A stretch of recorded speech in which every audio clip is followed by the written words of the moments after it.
కొంచెం జాగ్రత్తగా విందాం. ఇప్పటివరకు అన్నయ్య చెప్పిన వర్తమానం ఎందరికి అర్థమైందో నాకు తెలియదు, కానీ ఆ లైన్ ఒక లైన్లో మీరు తీసుకొస్తే హృదయాన్ని భద్రం చేసుకోవాలి. ఎందుకు నేను వివరించాలనుకుంటున్నానంటే, కొందరు సొంతంగా ఫోన్ చేసి క్వశ్చన్స్ అడుగుతున్నారు. అందుకు నేను చెప్పాలనుకుంటున్నా. గతంలో అన్నయ్య చెప్పిన మెసేజ్లో అడిగింది ఏంటంటే, అన్నయ్య నేను ఎద్దేవి చేయడం కాదు, పొలాలు ఏరుకుంటున్న వారిని రాళ్ళు ఇచ్చి కొట్టమని చెప్పారు. ఫోన్ ఏమని వచ్చిందంటే, ఇజ్రాయేల్ జాతిలో పొలాలు ఏరుకుంటున్న వారిని, కట్టెలేరుతున్న వారిని యెహోవా యొక్క ఇజ్రాయేలు సంఘం నుంచి వెలివేసి కొట్టి చంపమన్నది అని అన్నారు కదా శేఖర్ బ్రదర్. మరి న్యూ టెస్టిమెంట్లో రాళ్ళు ఇచ్చి కొడుతున్న వారిని ప్రభు ఆపేశాడు. దీన్ని నేను ఎలా తీసుకోవాలని అడిగారు. స్పీకర్ చెప్పిన ఉద్దేశం వేరు, క్వశ్చన్ వేరు. మీకు అర్థమవుతుందో లేదో? అక్కడ పాపాన్ని ఎలివేయమన్నట్టు, ఇక్కడ పాపంలో ఉండి బలైపోతున్న పాపిని ప్రేమించమన్నాడు. ఈ క్లారిటీ తెలియాలి వింటున్న వారికి, ఈ సెన్స్ మనకు తెలియాలి. ఇప్పుడు ఈరోజు లెసన్లో తలెత్తకూడదని ముందే చెప్తున్నా. హృదయం భద్రంగా ఉండాలి, హృదయం భద్రంగా ఉండాలి. నిజమే, హృదయం భద్రంగా ఉంటే బతికేస్తామా దేవుని కొరకు? బతకలేము. న్యూ టెస్టిమెంట్లో డైరెక్ట్ స్టేట్మెంట్ ఒకటి ఉంటుంది పౌలు గారిది. అయ్యో, ఇంత దౌర్భాగ్యమైన పరిస్థితి నుంచి నన్ను విడిపించేవారు ఎవరు? ఏ మనుష్యుడు నేను బాగుండాలనుకుంటే ఆ బాగున్నాం అనుకున్నది కూడా దేవునికి నచ్చదు. ఎవరి హృదయ స్పందన దేవునికి ఇష్టానుసారంగా ఉండదు. ఎందుకంటే హృదయము, యెరెమీయా గ్రంథం, అన్నిటికన్నా బహు ఘోరమైంది. మానవ హృదయం ఘోరమైపోయింది ఏదైనా వనం దగ్గర నుంచి. దాన్ని సరిచేసి దాన్ని అండర్లో పెట్టి దాన్ని టేకప్ చేసేది ఎవరంటే పౌలు అంటాడు, ఆ హృదయ వేదనతో నాకు మెస్సయ్య అవసరం అని. అందుకే ప్రకటన గ్రంథంలో ఏమని ఉంటుందంటే, మన హృదయాలు సరిగ్గా ఉండాలంటే మన వల్ల అవ్వదు. మన హృదయంలో మనం ఎవరిని పెట్టుకోవాలంటే, తలుపు నద్ద నిలబడి తట్టుచున్న ఒక ఆయన ఉన్నాడు, ఆయన తీసుకొచ్చి లోపల మనం కూర్చోబెట్టుకోవాలి. అంటే మానవులుగా మన హృదయం ఎన్నో చెప్తుంది. హృదయం చెప్పేది కూడా ఫైనల్ స్టేట్మెంటు కాదు. వారు ఒక స్టేట్మెంట్ ఉంటుంది బైబిల్లో. మా యోహాను సువార్త చదువుతున్నప్పుడు ఏమనంటే, మనుషుల్ని చంపేసి మేము దేవునికి సేవ చేస్తున్నాం అనుకుని వారు హృదయములో అనుకునే కాలం వస్తుందట. వాళ్ళ హృదయం ఏమని చెప్తుంది? నువ్వు బాగానే ఉన్నావు అని చెప్తుంది. నువ్వు వాళ్ళని చంపేసావుగా, నువ్వు కరెక్ట్గానే ఉన్నావు అంటే హృదయం ఇచ్చే స్టేట్మెంట్ కూడా కరెక్ట్ కాదు. మీకు అర్థమవుతుందో లేదో? మన హృదయ స్పందన ఫైనల్ స్టేట్మెంట్ దేవుని కొరకు ఇవ్వలేదు. మన ఆలోచన దేవుని కొరకు నడిపించలేదు. మనం నడిపించేది ఒకే ఒక్కటి, మన ముందు నడిచిన కాపురి, ఆయనే ప్రధాన యాజకుడు. ఎవరు? యేసుక్రీస్తు. ఆయన ఏం చేశాడో మనం అదే చేయాలి. కాబట్టి క్వశ్చన్స్ రేట్ చేసే ముందు స్పీకర్ యొక్క ఇంటెన్షన్ పట్టుకోండి. ఆ ఇంటెన్షన్ మీరు పట్టుకుంటే క్వశ్చన్స్ అనేవి రేజ్ అవ్వవు. వెరీ గుడ్, మంచి లెసన్ చెప్పారు అన్నయ్య. ఒక విలువైన సంగతుల్లోనికి మనం బయలుదేరుతాం. మత్తయి సువార్త క్షమించండి, మలాకి గ్రంథం. ప్రశ్నార్థకమైనది. బైబిల్ విద్యార్థుల్ని పదులు సంవత్సరాలుగా పట్టుకొని గింజేసే ప్రశ్న ఇది. కొన్ని క్వశ్చన్స్కి మనకు ఆన్సర్ దొరకలేనప్పుడు మౌనం అయిపోతాం. అలాంటి ప్రశ్నలో ఒక ప్రశ్న ఈరోజు మీ ముందు నేను లేవనెత్తాలనుకుంటున్నాను. ప్రశ్నకు ఆన్సర్ కాదు, ఆ ఆన్సర్లో దేవుని ఎదుట మనం ఎలా ఉండాలో నేర్పించే జవాబు. చూద్దాం. మలాకి గ్రంథం మొదటి అధ్యాయం మొదటి వచనం నుండి. ఇశ్రాయేలును గూర్చి మలాకి ద్వారా పలకబడిన యెహోవా వాక్కు. యెహోవా సెలవిచ్చినదేమనగా, నేను మీ ఎడల ప్రేమ చూపి ఉన్నాను, అయితే మీరు ఏ విషయమందు నీవు మా ఎడల ప్రేమ చూపించినందురు యాకోబు యాకోబునకు అన్నకాడా? అయితే నేను యాకోబును ప్రేమించింది. ఇదే యెహోవా వాక్కు. వేసావును దేశించి అతని పర్వతములను పాడు చేసి అతని స్వాస్థ్యమును అరణ్యమందున్న నక్కల పాలు చేసింది. మనము నాశనమైతిమి, పాడైన మన స్థలములను మరలా కట్టుకుందము రండి, ఎదేమీలు అనుకొందురు. అయితే సైన్యములకు అధిపతిగా యెహోవా సెలవిచ్చినదేమనగా, వారు కట్టుకున్నను నేను వాటిని క్రిందికి పడదోయదును. లోకులు వారి దేశము భక్తిహీనుల ప్రదేశమనియు, వారి యెహోవా నిత్య కోపాగ్ని పాత్రులనియు పేరు పెట్టుదురు. కన్నులారా దీనిని చూసి ఇశ్రాయేలు సరిహద్దులలో యెహోవా బహుగనుడుగా ఉన్నాడని మీరందరూ. ఏమర్థమైంది? ఏమర్థమకపోవడమే మా విధానం అంటాం మనం. అన్నయ్య చెప్పాడు ఒక మాట, పరిశీలనతో కూడిన తరగతులే లేవు ఈరోజు. లాక్డౌన్ టైంలో, అంతకుముందు కొన్ని హిస్టారికల్ క్లాసెస్లో ఎంతో డెప్త్ లాంగ్వేజ్తో మనం పరిశీలించాం. విన్నారు అసలు ఎవరైనా?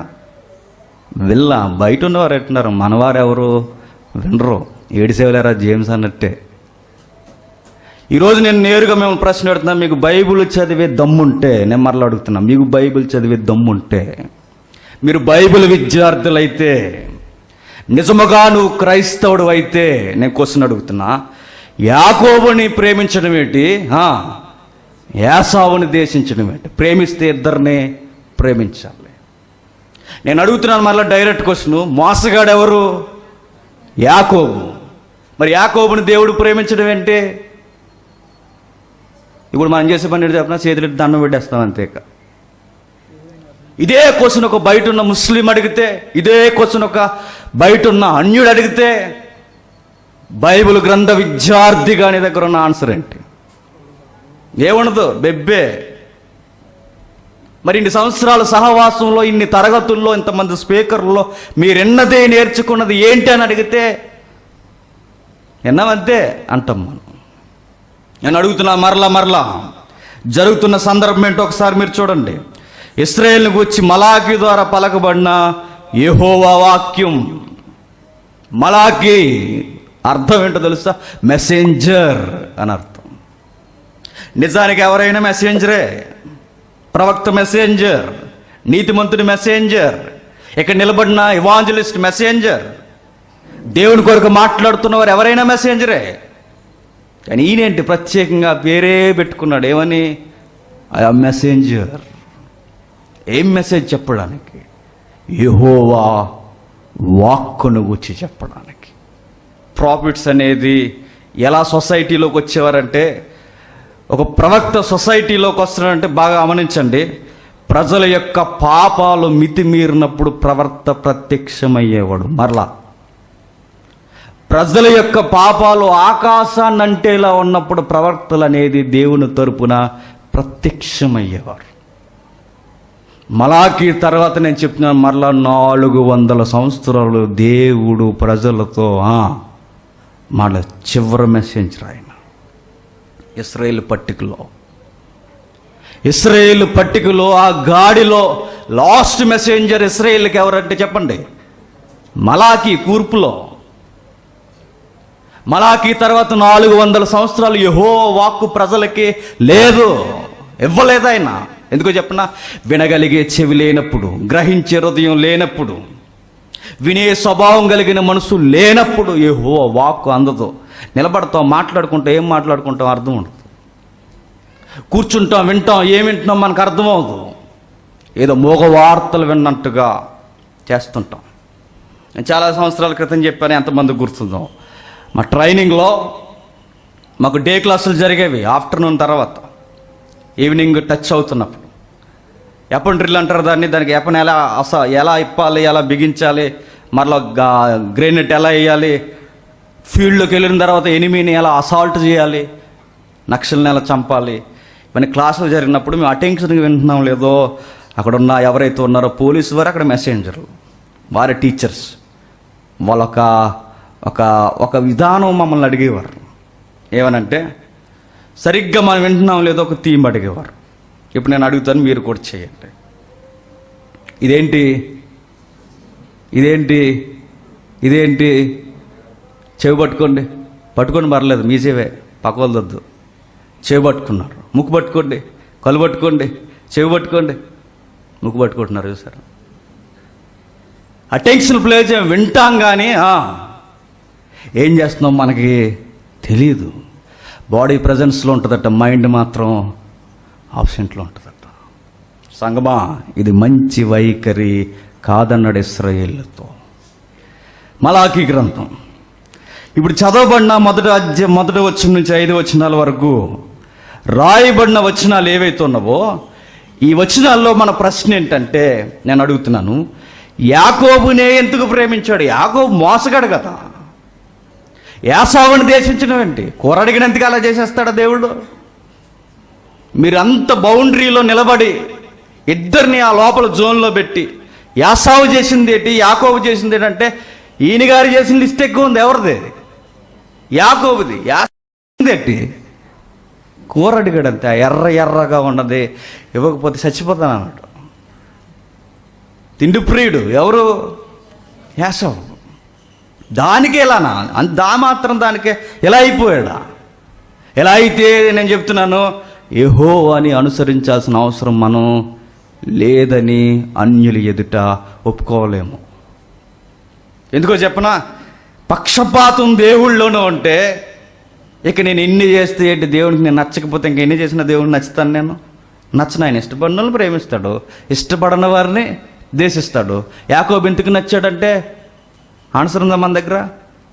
గొప్ప థియాలజీ అని ఉన్నాడండి బైబిల్లో, గ్రేట్ ఎవాంజలిస్ట్, ఫిలాసఫర్ ఆయన సెయింట్ పాల్. ఇదే క్వశ్చన్ ఆయన రేట్ చేశాడు. ఆయన చూద్దాం ఒకసారి రోమిలికి రాసిన పత్రిక, రోమిలికి రాసిన పత్రిక మరలా వద్దాం ఒకసారి ఇక్కడికి. రోమిలికి రాసిన పత్రిక 9వ అధ్యాయం 12వ వచనం 2వ భాగం నుండి. పెద్దవాడు చిన్నవానికి దాసుడు అని ఆమెతో చెప్పబడిను. ఇందును గూర్చి నేను యాకోబును ప్రేమించితిని, యాసావును ద్వేషించునని రాయబడి ఉన్నది. కాబట్టి ఏమందుము? దేవుని యందు అన్యాయము కలదా? అట్లనరాదు. చూసారా? ఇదే సందర్భం మలాకీలో క్వశ్చన్ రేజ్ అయింది మనకి. మలాకీలో ఏంటి? యాకోబు యాసావును గూర్చి ఎక్కడ చదివినా మన మదిలో విద్యార్థులుగా మనకు తిరిగేది ఏంటి చెప్పినా, యాసావు అంతేం కాదు కదా అని. ఇప్పుడు నేను అడుగుతున్నాను, మన ప్రశ్న ఏంటంటే, యాసావుని ఎందుకు ద్వేషించాడో తెలుసుకుంటున్న మనం, యాకోబుని ఎందుకు ప్రేమించాడో కూడా ఆన్సర్గా మనం తెలుసుకోవాలి. యాకోబును సరిగ్గా మనం పరిశీలించకపోతే, నేను చెప్తున్నాను, అబద్ధాలు ఆడినా పర్లేదు అన్నట్టు ఉంటుంది వ్యవహారం. మీకు అర్థమైందా? యాకోబుని సరిగ్గా మనం అర్థం చేసుకోకపోతే, జీతం ఇలా తీసుకోవడమే కాదు, ఇలా తీసుకున్నా తప్పు కాదని. యాకోబుని సరిగ్గా అర్థం చేసుకోకపోతే నేను చెప్తున్నాను, మరలా చెప్తున్నాను, ప్రేమించినా తప్పులేదంటాం.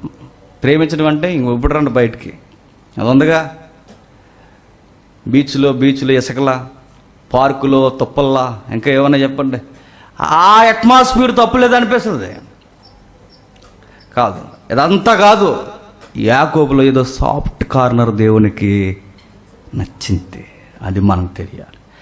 ఆ కార్నర్ దగ్గర నుంచి యాకోబుని ఎన్ని విధాలుగా దేవుని నడిపించాలో అన్ని విధాలుగా గుంజేసి ఆరేసి ఉతికేసి ఆరేసి తీసుకొచ్చి నిలబెట్టాడు. బైబుల్ దేవుడికున్న గొప్పతనం ఏంటంటే, నచ్చినోడిని వదలటం. మనకు అర్థం కానిది ఏంటంటే, యాసావుని యాకోబుని ఇక్కడ ఒక ప్రశ్న ఉంది. ఈ ఫిలాసఫర్ ఏమంటాడంటే, ఎవరు? పౌలు గారు. కాబట్టి ఏమందుము?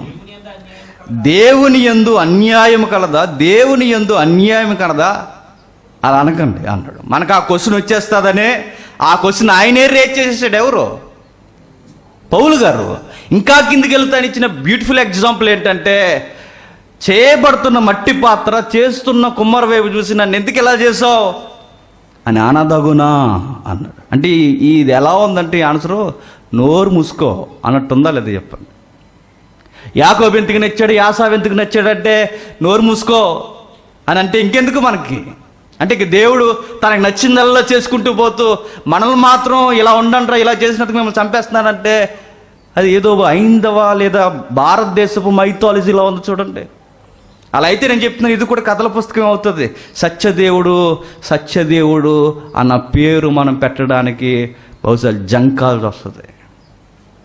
ఈ క్వశ్చన్స్ ఎవరు రేట్ చేయరు బహుశా, ఎందుకంటే రేట్ చేస్తే వాళ్ళకే అందుకనుకో పాస్టర్ గారిని ఒక బైబిల్ విద్యార్థిని అడిగిందట, ఏమన్నా తెలుసా సార్, నాకు పెద్ద క్వశ్చన్ ఏంటంటే ఎప్పుడు బైబిల్ చదివినా యాకోబునే దేవుడు ఎందుకు ప్రేమించాడు, యాసావుని ఎందుకు ద్వేషించాడు, నాకేం అర్థం అవ్వట్లేదంటే ఆయన కూడా అన్నాడట, నాకు కూడా అర్థం అవ్వలేదమ్మా, 40 సంవత్సరాలు అయిపోయింది అన్నాడట. గొడవలేదుక, చెప్పకరొద్దుక. అది కాదుగా మనం ఇచ్చే ఆన్సరు, నాకు కూడా తెలియదు అనకూడదు మెసెంజర్. ఒకవేళ తెలియకపోతే పరిశీలించి చెప్తాము, దేవుడిని అడుగుతా ఏదోలా తెలియదు. నిజంగా అండి బైబిల్ మనసు పెట్టి చదివితే కొన్ని క్వశ్చన్స్కి మనకు ఆన్సర్ దొరకకపోతే నిద్ర రాదు.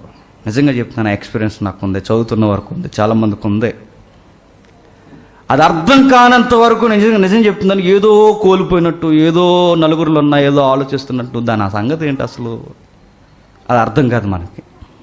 గమ్మత్తు ఏంటంటే మనకేం అర్థం అవ్వకపోయినా కానపోయినా సోనా శుభ్రం తినేసి జజ్జా పడుకుని మళ్ళీ ఆదివారం వచ్చేద్దాం ఎక్కడికి, చర్చికి వచ్చాం. కొత్తది ఏమన్నా చెప్పు, మొన్న విన్నాంగా యాకోబు కోసం కొత్తది చెప్పు అన్నట్టు. చూసారా, ఇదంతా కాదు. నిజంగా నేను చెప్తున్నాను, ఒక క్రైస్తవ విశ్వాసం నిలబెట్టి ఆమెను ప్రార్థన చేయమంటే ఆమె ప్రార్థన చేసిన తర్వాత ఆమె భక్తి తీవ్రత ఏంటో ఆ 2 నిమిషాలు ప్రార్థన విని చెప్పేయచ్చు, గ్రహించే వాళ్ళకి తెలుస్తుంది. ఒక 10 నిమిషాల మెసేజ్ ఎవరిదైనా మనం విన్నప్పుడు వాడికి బైబిల్ దగ్గర దేవుని దగ్గర వాడుకున్న అనుభవం ఏంటో తెలిసిపోతుంది.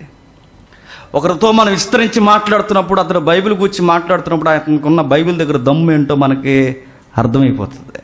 నేను చెప్తున్నాను, మీరు అలా సిగ్గుపడేవారుగా ఉండడం దేవునికి ఇష్టం కాదు. సత్యమును కూర్చున్న అనుభవ జ్ఞానం అందరూ కలిగి ఉండాలి.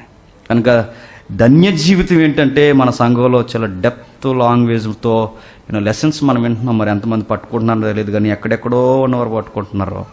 పట్టుకోలేని వారికి ఈరోజు లెసన్ నేను చెప్తున్నాను. ఎందుకో చెప్పినా, ఈరోజు వినలేని వారి కొరకే ఈ మెసేజ్.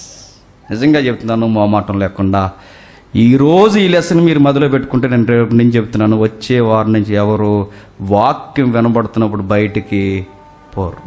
ఒకవేళ బయటికి పోతే జేమ్స్ కోసం కాదు మీరు పోయేది, బయటికి పోతే ఇక్కడ ఉన్న శేఖర్ కోసం కాదు మీరు పోయేది. బయటికి పోతే నేను చెప్తున్నాను, మీరు బయటికి పోతున్నారని మీరు ఒక డేంజర్ జోన్లోకి వెళ్తున్నారు. యాసావు చేసింది అదే. చూద్దాం, పరిశీలిద్దాం ఏంటి అసలు ఈ క్వశ్చన్కి ఆన్సర్ ఏంటి. మలాకి గ్రంథం బాగా వినాలి. మలాకి గ్రంథం 1వ అధ్యాయం. మలాకి గ్రంథం 1వ అధ్యాయం 1వ వచనం నుంచి ఇశ్రాయేలును గూర్చి మలాకి ద్వారా పలకబడిన యెహోవా వాక్కు. జస్ట్ ఒక చిన్న ఇన్ఫర్మేషన్ ఇస్తాను. క్రీస్తు పూర్వం 432 నుండి క్రీస్తు పూర్వం 333 మధ్య కాలంలో రాయబడిన గ్రంథం ఏది? మలాకి గ్రంథం. ఇంకా తెలుసుగా, క్రీస్తు పూర్వం సంఖ్య పెరగదు, ఏమవుద్ది?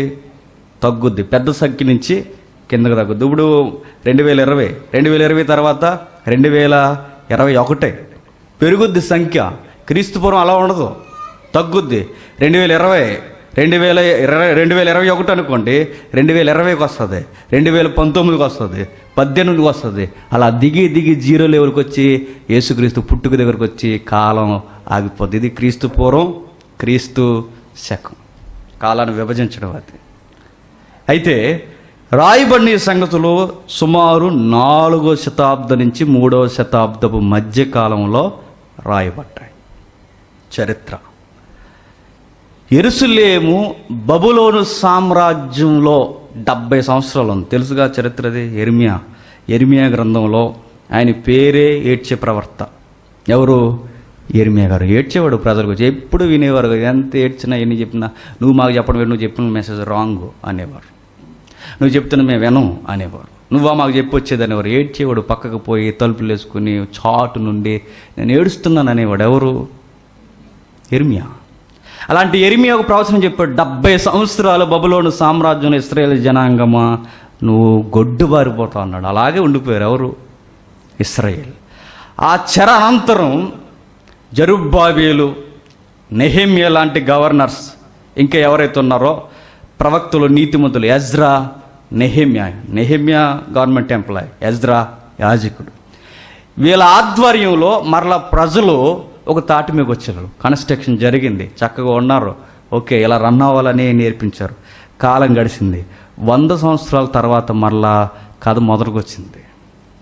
ఎందుకో చెప్పనా, ఒక మంచి నాయకుడు ఉన్నంతకాలం ప్రజలు బాగుండేవారు, నాయకుడు పోతే ప్రజలు కూడా పాడైపోయేవారు. ఇశ్రాయేలు రాజు బాగున్నాడు అనుకోండి, ఇశ్రాయేలు బాగుండేవారు. ఇశ్రాయేలు రాజు దొంగరాజు అనుకోండి, ఇశ్రాయేలు కూడా దొంగ పనులే చేసేవారు. నాయకుడు బాగుంటే ప్రజలు బాగుంటారు. నాయకుడే విగ్రహారాధన చేస్తే ప్రజలు ఇంకో 4 విగ్రహాలు పెట్టుకునేవారు. అది యూద జనాంగంలో జరిగింది, ఇశ్రాయేలు జనాంగంలో జరిగింది. ఇలా 100 ఏళ్ళ తర్వాత జరుగుతున్నప్పుడు అప్పుడు ప్రవక్త ప్రత్యక్షమయ్యాడు. ఎవరు ఆ ప్రవక్త? గుంజీలు దించేయాలి మిమ్మల్ని. ఎవరైనా పేరుంది అక్కడ పెద్ద అక్షరాలతో, మలాకి. ఆ మలాకి బయటకు వచ్చి అప్పుడు చెప్తున్నాడు, యెహోవా వాక్కు నాకు ఒకటి నేరుగా చెప్తుంది. మీరు నేరుగా ఎవరిని ప్రశ్నిస్తున్నారో తెలుసా? దేవుని ప్రేమనే ప్రశ్నించారు. చాలా ఘోరమైన దుస్థితి అది. యెహోవా సెలవిచ్చినదేమనగా, దేవుడు చెప్తున్నాడు, నేను మీ ఎడల ప్రేమ చూపి ఉన్నాను, నేను మిమ్మల్ని ప్రేమించాను. పక్షి గెద్ద తన పిల్లని రెక్కల మీదకి ఎక్కించుకుని ఎలా అయితే అలా సేఫ్గా ల్యాండ్ అవుద్దో, అలా ఈజిప్ట్ కబంధ హస్తాల నుండి భయంకరమైన ఎంపారిజం నుంచి మిమ్మల్ని, మీకు అసలు అలసట లేకుండా, జెండా కూడా ఎగరేయకుండా, కత్తి పట్టకుండా, ఏమీ చేయకుండా, అసలు మీకు చెమట కూడా పట్టకుండా, మీ చెప్పులు అరగకుండా, మీ బట్ట మాయకుండా మీకు ఫ్రీడమ్ వాయిస్ ఎలా ఇచ్చానంటే, ఫ్రీడమ్ ఎలా ఇచ్చానంటే, గెద్ద పిల్లల్ని ఎక్కించుకుని ఎలా అయితే తీసుకొచ్చేస్తుందో అలా తీసుకొచ్చేసాను మిమ్మల్ని తీసుకొచ్చినప్పుడు మీకు సముద్రాలు అడ్డు రాలేకపోయాయి. మిమ్మల్ని తీసుకొచ్చినప్పుడు అరణ్యం మీకు అడ్డు బండగా ఉండలేకపోయింది. మిమ్మల్ని ఎంత బాగా నేను చూస్తాను, మిమ్మల్ని ఎంత బాగా ప్రేమించాను. అరణ్యంలో నీళ్లు దొరకడమే కష్టం, అరణ్యంలో మీకు మన్నా పెట్టా. అరణ్యంలో మీకు నీళ్లు కావాలంటే బండను చీల్చి మీ పశువులకి మీకు నదులు పారుతున్నట్టుగా నీళ్ళు ఇచ్చా. మాట్లాడడం మొదలు పెడితే నేను ఎంత ప్రేమించానో మీకు తెలుసు అంటున్నాడు యెహోవా. అన్నీ మర్చిపోయాడు. ఏం చేశాడు యెహోవా మాకు అని అడిగారట. అన్నీ అనుభవించేసి, అరణ్యంలో మీకు నీళ్ళు ఇచ్చాను, ఆహారం ఇచ్చాను, నాన్ వెజ్ కావాలంటే మీ కాళ్ళ దగ్గర పడేసాను తీసుకొచ్చి. ఎన్ని చేశాను మీ కొరకు. ఇంత చేసిన మీరు జర్నీలో కనీసం కళ్ళు కూడా తిరగనవ్వలేదు మీకు. కళ్ళు తిరగబట్టే నడిస్తే అంటే ఎక్కడి నుంచి ఇంటికి నడటం కాదు, 1 కిలోమీటర్ నడండి, ఎలా ఉంటుందో తెలుస్తుంది. అందరూ ఎలా అయిపోతారు చెప్పిన, గవర్నమెంట్ హాస్పిటల్లో చివరిని పడుకోబెడతారు పేషెంట్లని. అలా అయిపోతారు. సెలైన్ పెట్టండి సార్, చచ్చిపోలో అన్నాను అంటాము. అలా అయిపోద్ది, బీపీ లెవెల్ పడిపోద్ది. కొన్నిసార్లు చూసారా, బాగా రెస్ట్ లేని వాడికి, నిద్ర లేని వాడికి, సరిగ్గా ఫుడ్ లేని వాడికి వెళ్తే కళ్ళు తిరుగుతాయి. ఎందుకు? బీపీ లెవెల్స్ పడుతున్నాయి, వాడికి ఎనర్జీ కావాలి. ఇశ్రాయేలు 40 సంవత్సరాలు నడుస్తున్నా కనీసం వాళ్ళు సొమ్మచెల లేదని ఉంది. మీకు ఎక్కడ కనీసం బీపీ కూడా డౌన్ అవ్వలేదు మీకు. ఎంత బాగా మిమ్మల్ని చూస్తే, మీ బట్ట కూడా నేను మాయనలేకపోతే, మీరు నన్ను అడుగుతున్న ప్రశ్న ఏంటో తెలుసా? అయితే మీరు ఏ విషయమందు నీవు మా ఎడల ప్రేమ చూపుదివంటారా అని అడిగాడు. చూడండి ఎంతండి, తినేది తిరగబడ్డారు ఎవరు? ఇశ్రాయేలు గొడవలేదక్క. తినేసి ఆయన మీదకే తిరగబడి ఏమంటున్నారు చూడండి, ఏం ప్రేమించావు మమ్మల్ని, ఏం ప్రేమించావు మమ్మల్ని ప్రేమించావు నువ్వు. దేవుణ్ణి అడగగలిగంత కెపాసిటీ మనసుకుందా చెప్పండి. అంటే ఎంత నడినెత్తుకెత్తిపోయిందో చూడండి పొగరు వాళ్ళకి. మమ్మల్ని ప్రేమించావా? మలాకి అంటున్నాడు, మీకు అర్థమవుతుందా అసలు? దేవుడు చెప్తున్నాడు, మీకు అర్థం కానిది ఏంటో చెప్పనా? దేవుడు మమ్మల్ని ప్రేమించలేదని మీరు అడుగుతున్నారే, ఎందుకు ప్రేమించలేదని మీకు అర్థం అవ్వట్లేదు. ఎందుకు ప్రేమించలేదంటే యాసావుని ఎందుకు ప్రేమించలేదు, మిమ్మల్ని కూడా అందుకే ప్రేమించలేదు. యాకోబుని ఎందుకు ప్రేమించాడు, మనల్ని ఎందుకు ప్రేమించలేకపోతున్న విషయం మీకు ఎందుకు అర్థం అవ్వట్లేదు. యాసావుని ఎందుకు ప్రేమించలేదో మిమ్మల్ని కూడా అందుకే ప్రేమించలేదు. ఇప్పుడు మన ప్రశ్న, యాసావుని ఎందుకు ప్రేమించలేదని ప్రేమించలేదంటాం మనం. ఇప్పుడు ఈ అమ్మాయి నీకు నచ్చలేదంటే ఎందుకు నచ్చలేదు ఆన్సర్ ఉండాలి మన దగ్గర. ఇతగాడు నీకు నచ్చలేదు పెళ్లి చూపుళ్ళు అంటే ఎందుకు నచ్చలేదు, అడుగు. ముక్కొంకర కాలంకర నల్లగా ఉన్నాడు, ఎలా ఉన్నాడు చెప్పు. నచ్చలేదంటే నేను ఇలా ముసుగేసుకుని ఊపితే తలకాయ తెలీదుగా, చెప్పాలి. యాసావుని చూపిస్తున్నాడు మలాకి. బాగా వినండి, బాగా వినాలి, పరిశీలన తరగతి. యాకోబుని యాసావుని చూపిస్తున్నాడు. ఇదిగో మీరు నన్ను ప్రేమించలేదని క్వశ్చన్ రేజ్ చేస్తున్నారు, మిమ్మల్ని ప్రేమించని మర్చిపోయి వదిలేయండి. ఇప్పుడు వర్తమానంలో నేను మిమ్మల్ని ప్రేమించకపోవడానికి కారణం ఏంటి చెప్పిన, యాసావును ప్రేమించను, నేను మిమ్మల్ని కూడా ప్రేమించను. ఎలా చేస్తానంటే మిమ్మల్ని చెప్తున్నాడు. యాసావుని దేశించి అతని పర్వతములో పాడు చేసి అతని స్వాస్థ్యము అరణ్యమందున్న నక్కల పాలు చేసేటివి, మనము నాశనమైతిమి. పాడైన మన స్థలములను మరలా కట్టుకుందము రండని ఎదోమీలనుకుందురు. అయితే సైన్యములకు అధిపతి యెహోవా సెలవిచ్చినదేమనగా, వారి కట్టుకొనినను నేను క్రింద పడదోస్తా. లోకులు వారి దేశము భక్తిహీన ప్రదేశమనియు వారి యెహోవా నిత్య కోపాగ్నికి, నిత్యము దేవుడు దండయాత్ర వాళ్ళ మీద చేస్తూనే ఉంటాడు. పాత్రులనియో కన్నులారా దాన్ని చూసి ఇశ్రాయేలు సరిహద్దుల్లో యెహోవా బహుగనుడుగా ఉన్నాడని మీరే అంటారు. ఎదోమీయులు ఎవరు? ఎదోమీయులు ఇప్పుడు అర్థం అవ్వాలి మనకి. క్వశ్చన్ రేజ్ అవుతుంది, ఆన్సర్ ఎదుగుతున్నాం, పరిశీలనలోనికి బయలుదేరుతున్నాం.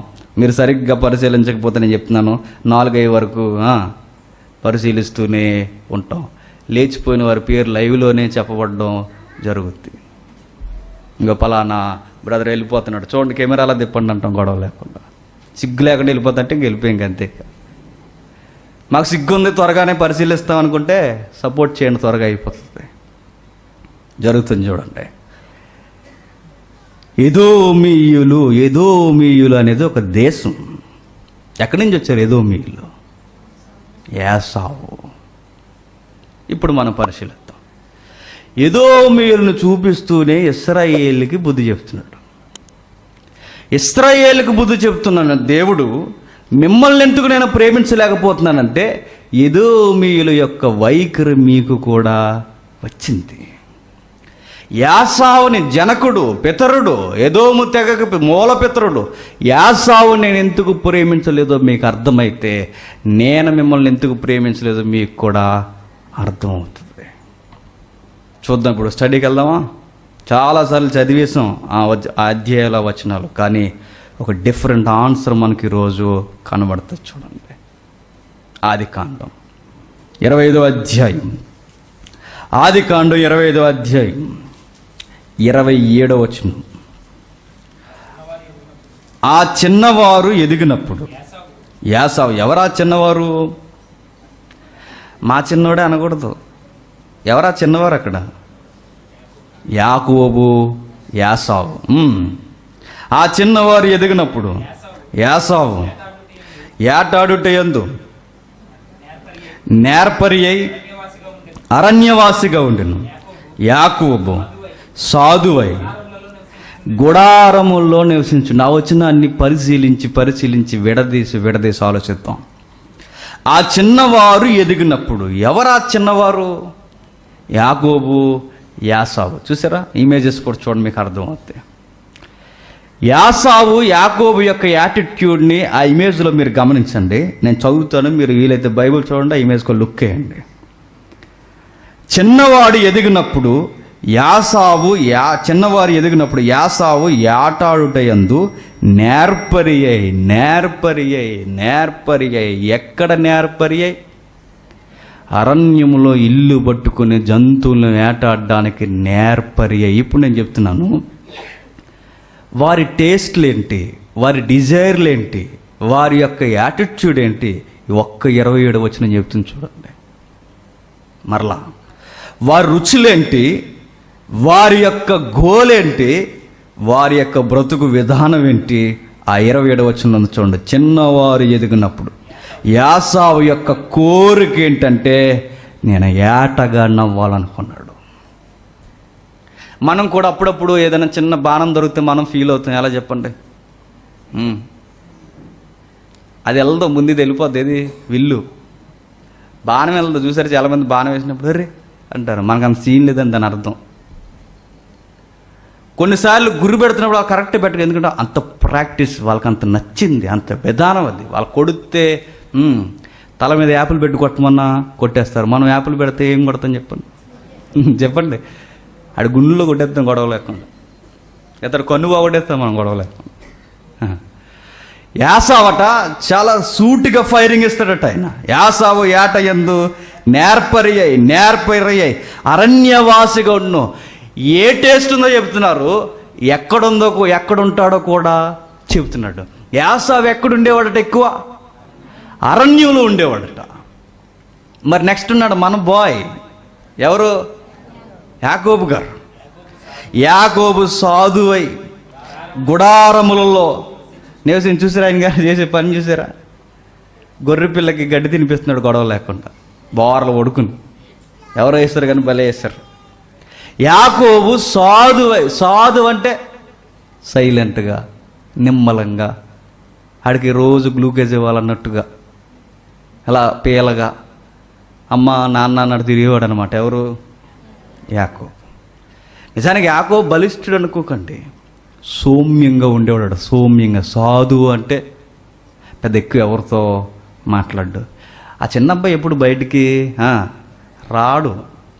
పెద్దోడు బాణ తిరుగుతాడండి, బాణాలు పట్టుకుని. ఎక్కడ? అరణ్యంలో. చిన్నోడు అసలు బయటికి రాడు. ఎక్కడ ఉంటాడంటే రెబక్క కొంగట్టుకునే తిరుగుతాడు వెనకాల. ఆవిడ కిచెన్లోకి వెళ్తే కిచెన్లోకి వెళ్ళి పక్కన కూర్చుని ఉల్లిపాయలు కట్ చేస్తాడు. ఎవరు? కట్ చేయడం ఏంటి? కట్ చేసేవాడు. అవసరమైతే అయినా బీరకాయలు కట్ చేస్తాడు. ఇంకా చెప్పండి, క్యారెట్ కట్ చేస్తాడు. అన్నీ వాళ్ళ అమ్మకు సపోర్ట్గా ఉండేవాడు. ఒక మాటలో చెప్పాలంటే ఆడపిల్ల లేని లోటు బహుశా తీర్చేడేమో. నా విజన్ చెప్తున్నాను, నాకు అర్థమైంది చెప్తున్నాను. ఇది కరెక్ట్ అని మాత్రం మీరు అనుకోకుండా ఆ ఎక్స్ప్లెనేషన్లో ఆడపిల్ల ఇంట్లో తిరిగేవాడు అనమాట. అలా అలా అలా అలా. ఇప్పుడు చెప్తున్నాడు ఎవరు ఏ ప్లేస్లో ఉన్నాడో చెప్తున్నాడు. నెక్స్ట్ ఎవరికి ఏ టేస్ట్ ఉన్నాయో చెప్తున్నారు. యాకోబుకి ఏం టేస్ట్ ఉంది ఈ వచనంలో? చెప్పండి. ఏం లేదు అన్నట్టే ఉంది. ఏమీ లేదు ఆయనకేం అరణ్యానికి వెళ్ళి ఏట మాంసం తెచ్చి కుటుంబానికి తెచ్చి బంతుల్లా చూడాలన్న కోరిక, ఇంకొకటి ఏటాడడం ఆయనకి ఇష్టం. ఈయనకేమో ఇంటి దగ్గర ఉండి ఏం చేస్తున్నాడు? చిలుపు పనులు చేస్తూ ఇంటి దగ్గర అలా అలా అలా లైఫ్ అంతా గడిపేస్తున్నాడు. ఇదండి వీరి లైఫ్ స్టైల్. అలాంటి టైంలో బాగా మీరు గమనించండి, 31వ వచనంలో పెద్దవారిద్దరూ ఎదిగిపోయారట. అందుకు యాకోబు నీ జ్యేష్ఠత్వము నేడు నాకిమ్మని అడగగా, యాసావు నేను చావబోచున్నాను కదా, జ్యేష్ఠత్వము నాకెందుకని నేను. జరుగుతున్న సందర్భం ఏంటి? బిడ్డలు ఎదుగుతున్నారు. కొంచెం కొంచెం ఎదుగుతున్నప్పుడు జంతువులు ఏటాడంలో నైపుణ్యత సాధించాడు ఎవరు? యాసావు.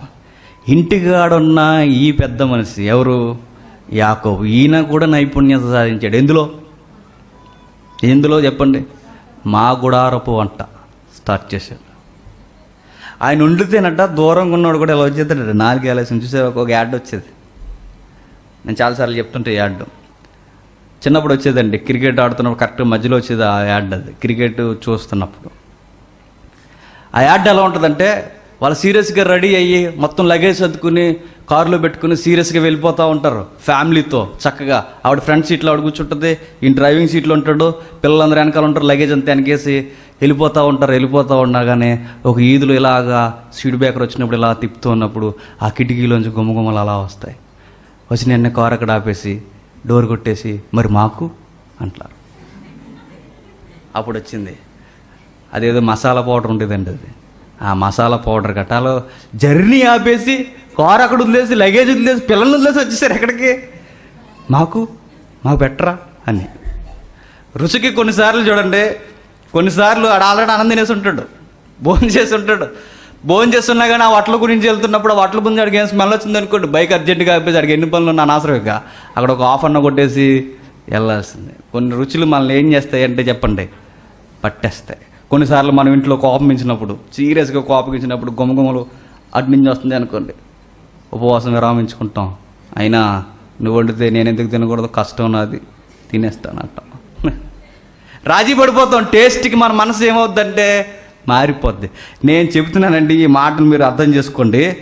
యాసావు ఏం వదిలేసుకుంటున్నాడంటే ఆ వాసనకి తన స్టేటస్ వదిలేస్తున్నట్టు. ఒరే నాయన తమ్ముడు, ఏముంటున్నారు అంత ఎర్రగా ఉంది, ఏమేసావు?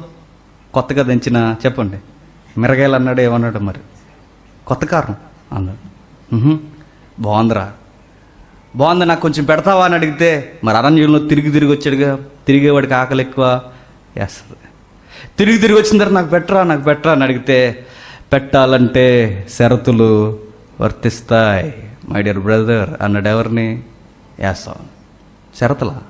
ఏం షరతులు అంటే, నీ జ్యేష్ఠత్వాన్ని నాకు ఇచ్చే అనగానే భారీ డైలాగ్ చెప్పాడు, ఆధ్యాత్మిక తీవ్రతతో కాదు. ఎవరు? యాసావు. ఏమని? చచ్చిపోయే నాకు ఈ జ్యేష్ఠత్వం ఎందుకు? ఈ ఫిలాసఫీలో అబ్రహాం మాట్లాడిన ఫిలాసఫీ కదా అది. వెళ్ళిపోయే మాకు ఈ భూమి మీద గుడారాలు తప్ప బిల్డింగ్స్ ఎందుకని, ఆ తీవ్రత కాదు. వెళ్ళిపోయే మాకు ఇక్కడ సంపాదన ఎందుకు, అది కాదు. ఈయన మాట్లాడేది ఏంటి చెప్పిన, చచ్చిపోయే నాకంటే ఈ కూర తినకపోతే నేను చచ్చిపోతాను. ఇక అరణ్యంలో తాసిపోం కర్లా, ఏమవలా, ఏమీ కాలేదు. ఏం డిసైడ్ అయ్యాడంటే, ఇది తినకపోతే నేను చచ్చిపోతాను, చచ్చిపోయే కన్నా జ్యేష్ఠత్వం ఇచ్చేసి తినేయడం మెందనుకుని పెద్ద ఫిలాసఫీలో చెప్పాడు. నాకు పెట్టు అన్నాడు. అయితే ఇచ్చే అన్నాడు. ఎవరు? యాకోబు. తీసేసుకున్నాడు. అప్పుడు స్టార్ట్ అవుతుంది.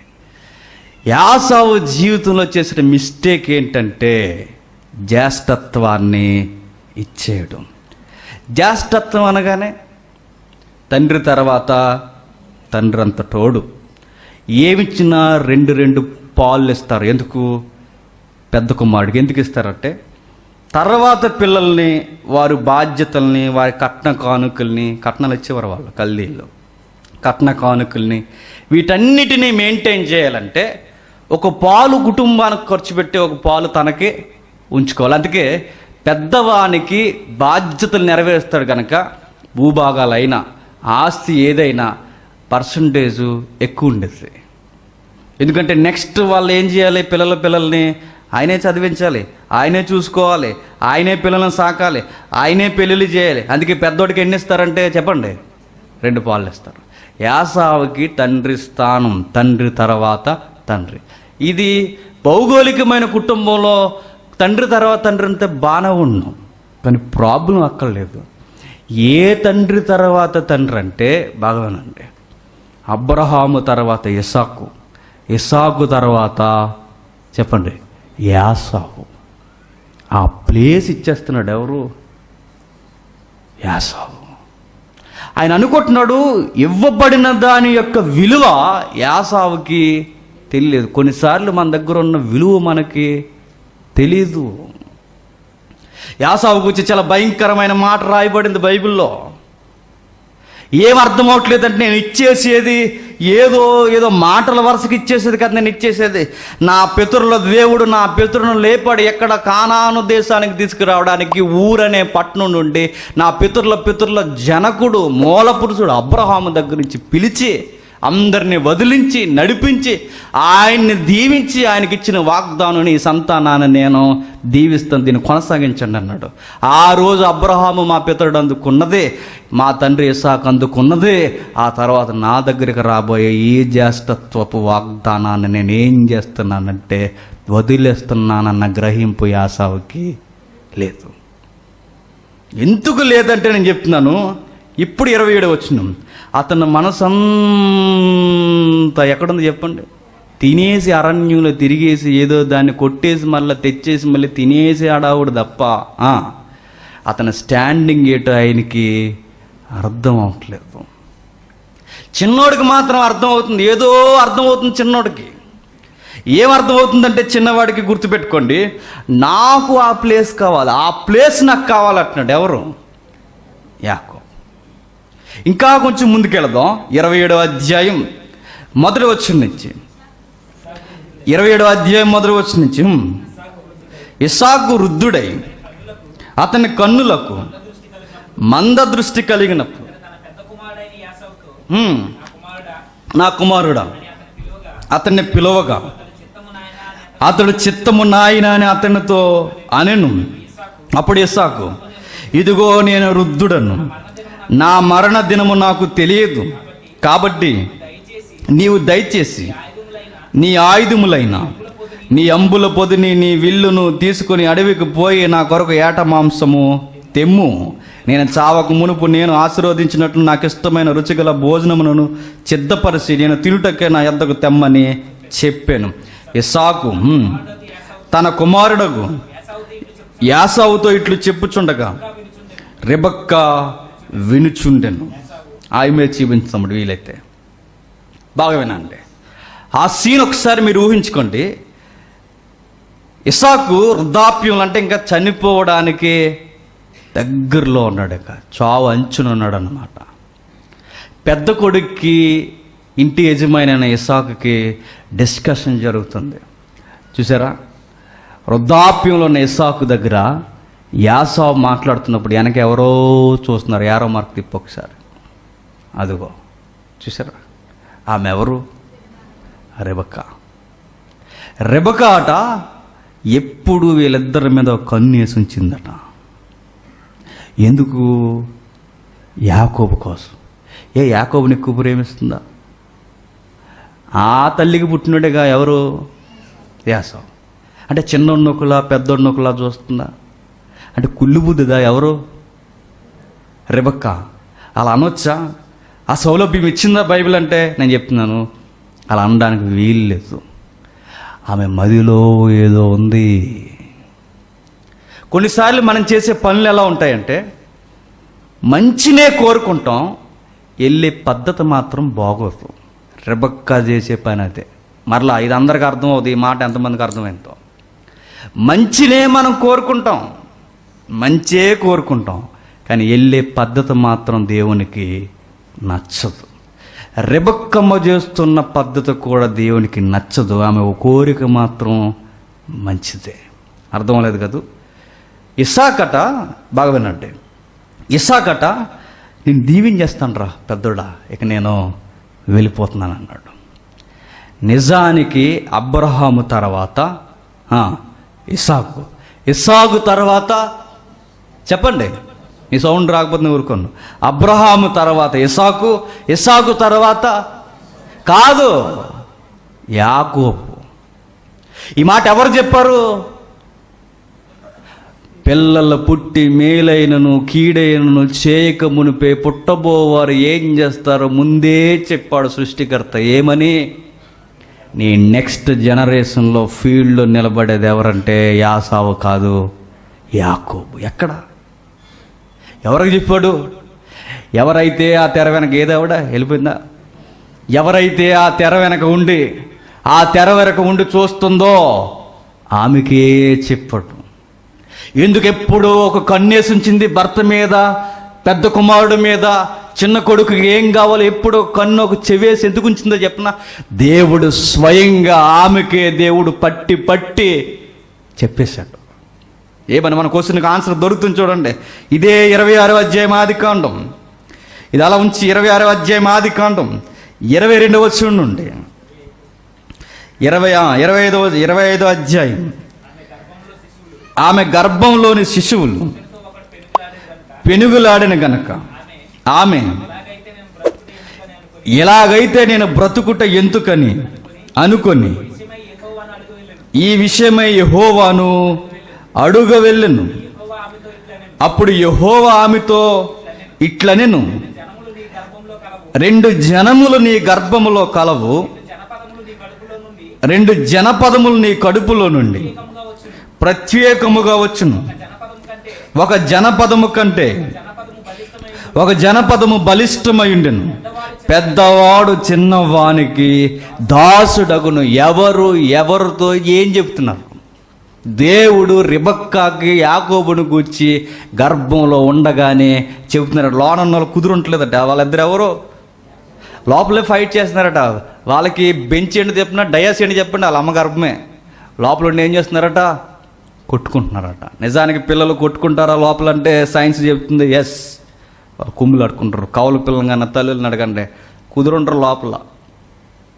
వాళ్ళ లోపల మరి వాళ్ళు ఏమనుకుంటారో తెలియదు మనకి. నిజానికి పశుబాలు హృదయంలో ఏమున్నా యెహోవాకు తప్ప ఎవడికి తెలియదు. ఏమో మనం అంచనా వేయలేము.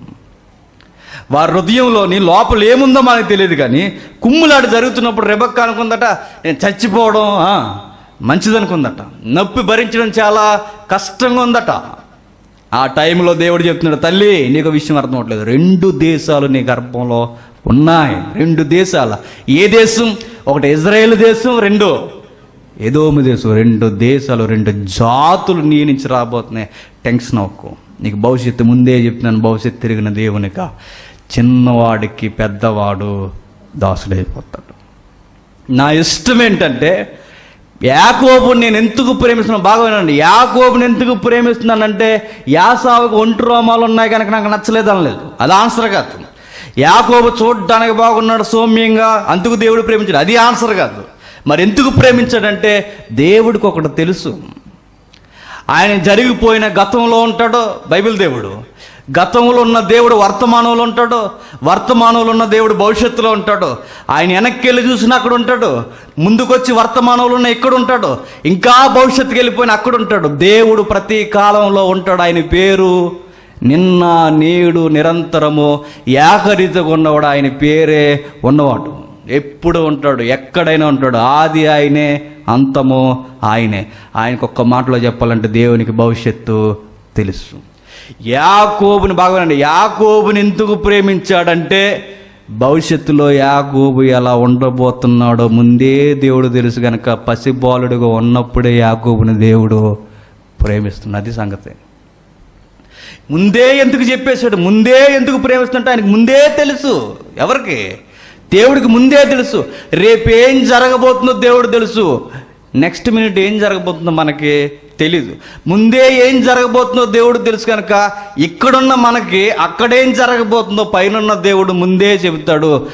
ఆడు మంచోడు అక్కడ, వీడు చెడ్డోడు. నువ్వు ఫోకస్ చేయాల్సింది ఎవరి మీద అంటే చిన్నోడి మీద. రెబెక్కా, ఐజాక్, మీరు కేంద్రీకరించవలసింది ఎవరి మీద అంటే భవిష్యత్తు ఎరిగిన వాడిగా చెప్తున్నాను. పెద్దోడు కాదు యజమాని, మరి చిన్నోడు. ఎందుకు చిన్నవాడు యజమాని అంటే ఒక మాటలో చెప్పాలంటే దేవుడికి భవిష్యత్తు తెలుసు కనుక ఆయన గ్రహిస్తున్నాడు. ఇంకా ఆలోచిద్దాం, ఇంకా ఏం జరుగుతుంది. రెబెక్కా ఎంత కంగారు పడుతుందో చూడండి. ఇస్సాకుకి రెబెక్కాకి మధ్య భార్య భర్తల గొడవలా తయారైంది. ఏంటది? దేవుడిచ్చిన వాగ్దానం. దేవుడు ఏమని వాగ్దానం ఇచ్చాడు? చిన్నవాడు యజమాని అవుతాడు, పెద్దవాడు దాసుడవుతాడు. ఈ మాట ఐజాక్ గుర్తుండాలా వద్దా? గుర్తుందా? పోనీ గుర్తున్నా కానీ కూర ఉంటే సరిపోద్ది అనుకున్నాడు. అంటే ఎవరి నిర్ణయాలు వాళ్ళు తీసుకుంటున్నారు. 2 భార్య భర్తలు. ఇస్సాకు అనుకుంటున్నాడు నాకు మంచి ఫుడ్ తిని చనిపోతాను, పెద్దోడిని దీవించేస్తానని. ఆయన నిర్ణయాలు ఆయనకున్నాయి. రెబెక్కా అనుకుంటుంది ఇదేంటి మా ఆయన ఎలా చేస్తున్నాడు, దేవుడు మాకేం చెప్పాడు? వాళ్ళిద్దరు గర్భంలో ఉన్నప్పుడు ఏం చెప్పాడు? చిన్నోడిని ఫోకస్ చేయమని చెప్పాడు. మా ఆయన ఇస్సాకు ఏం చేస్తున్నాడు? పెద్దోడిని దీవించేస్తా అంటే ఏడి సీక్రెట్ మీటింగ్ లేట్ అనుకుంది. ఎవరు? వెంటనే అలర్ట్ అయిపోయింది. ఏం జరుగుతుంది? ఇది కరెక్ట్ కాదుగా, ఇది దేవుని ఉద్దేశం కాదుగా. దేవుని ఉద్దేశం ఏంటి? పెద్దవాడు చిన్నవాడికి దాసుడు అవ్వాలి. ఈయనేంటి పెద్దోడిని దీవించేసి యాకోబు అబ్రహాం తర్వాత ఇస్సాకు తర్వాత యాసావు కాదని దేవుడు చెప్పాడుగా. యాకోబుతో ఇస్సాకు తర్వాత యాకోబు అనే దేవుడు చెప్పాడుగా. ఇస్సాకును పెట్టకుండా, ఇస్సాకు యాకోబుని పెట్టకుండా యాసావును పెడతాను అంటున్నాడు. అంటే ఇది తప్పు అని విన్నావిడ ఏం చేయాలి? విన్నావిడ వెళ్ళి ఆయనతోనే మాట్లాడాలి. ఆయన ఎవరో పరాయన కాదుగా, ఎవరైనా వాళ్ళ ఆయనే. వెళ్ళి ఏంటంటే మీరు చేసేది ఇది కరెక్ట్ కాదుగా, దేవుని ప్రణాళిక ఏమైపోవాలి, వయసు అయిపోవాలని ఏమైనా మర్చిపోయారా? అసలు ఏం చేద్దాం? మీ ఆలోచన వద్దు, నా ఆలోచన వద్దు, దేవుడిని అడుగుదామని ఇద్దరు కలిసి ప్రార్థన చేయాలి. అలా చేయలేదు ఈవిడ ప్లానింగ్స్ ఈవిడికి ఉన్నాయి. ఎవరికి? రెబెక్కా. ఈవిడ ఉద్దేశం మంచిదే, దేవుని వాగ్దానాన్ని చిన్నోడే అందుకోవాలని. కానీ ఈవిడ చేస్తున్న పద్ధతి మాత్రం తప్పు. భర్త మాటలు చాటున వినడం ఫస్ట్ తప్పు. రెండోది, ఒకవేళ విందే ఏంటంటే నేను అటు ఇటు తిరుగుతున్నప్పుడు వినబడ్డది ఏంటి మాటలని అడగలేదు. వెళ్ళి ఎవడో చెప్పింది? చిన్నోడు చెప్పింది. రే వెళ్ళరా అంతే. ఇంట్లోనే ఉంటాడు ఆయన, ఎక్కడికి వెళ్ళడు. ఎవరు? ఏంటి మమ్మీ అని వచ్చాడు. నీకు విషయం తెలుసా, బ్లెస్సింగ్స్ అని మీ అన్నయ్యకి వెళ్ళిపోతాయట. అసలే నేను గర్భంలోంచి ఫైట్ చేస్తున్నానంటూ ఉంటుంది ఈయన వ్యవహారం. ఆయనకి వెళ్ళిపోతే ఎలా మమ్మీ ఇప్పుడు? నేను ఉన్నానుగా, మీ నాన్న పట్లు ఇడుపులని నాకు బాగా తెలుసు.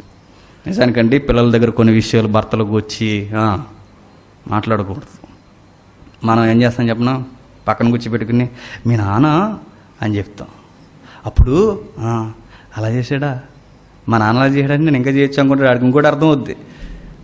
అలా చేశాడా, ఆ రోజుల్లో అలా చేశాడా, నిన్ను అసలు చూడలేదమ్మా అంటాడు. మా నాన్న నేను చూడండి ఎదిగిన తర్వాత. ఆడిని శత్రువు చేసేస్తావు. ఎవరికి? మీ నాన్నకి. సరే, వాళ్ళ నాన్నకి, మీకు నాన్న కాదు, వాళ్ళ ఆయనకి. ఇలా జరుగుతుంది. ఇవన్నీ ఎక్కేస్తుంది. కంగారు అయిపోయి ఏం చేస్తుంది చూడండి. 26వ అధ్యాయం 22, 23 వచనాలు. అతడు అక్కడి నుండి వెళ్ళి, క్షమించండి 27 అనుకుంటా, 27, 22, 23. యాకోబు అతడు అతన్ని తడిమి చూసి, స్వరము యాకోబు స్వరం గాని చేతులు యాసావు చేతులే అని. అప్పటికే ప్లాన్ అంతా జరిగిపోయింది. మాస్టర్ ప్లాన్ వేసేసింది ఎవరు? నిజానికండి ఒక పెళ్ళిలో మనం చెప్పాడు, నాకు భలే అనిపించింది. ఒక పెళ్ళిలో, సాయి వెంకటేష్ గారి పెళ్ళిలో ఒక మెసెంజర్ చెప్పాడు, ఇంటికి దీపం ఎవరు? వెళ్ళాలి. ఇంటికి దీపం వెళ్ళాలే, ఆ దీపం అలా ఉంటే వెలిగిస్తుంది. అదే దీపం కొంచెం పైకి వెళ్తే చెప్పండి, ఇల్లు తగలెట్టి పడేస్తుంది. దీపం ఆవిడే, తగలెట్టేసేది కూడా ఆవిడే.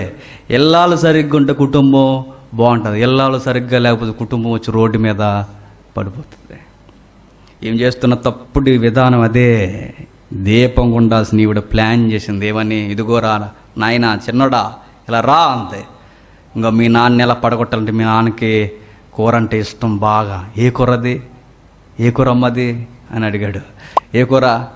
మీ నాన్నకి బాణం దిగిన మాంసం అంటే ఇష్టం. ఏట మాంసం అన్నాడు.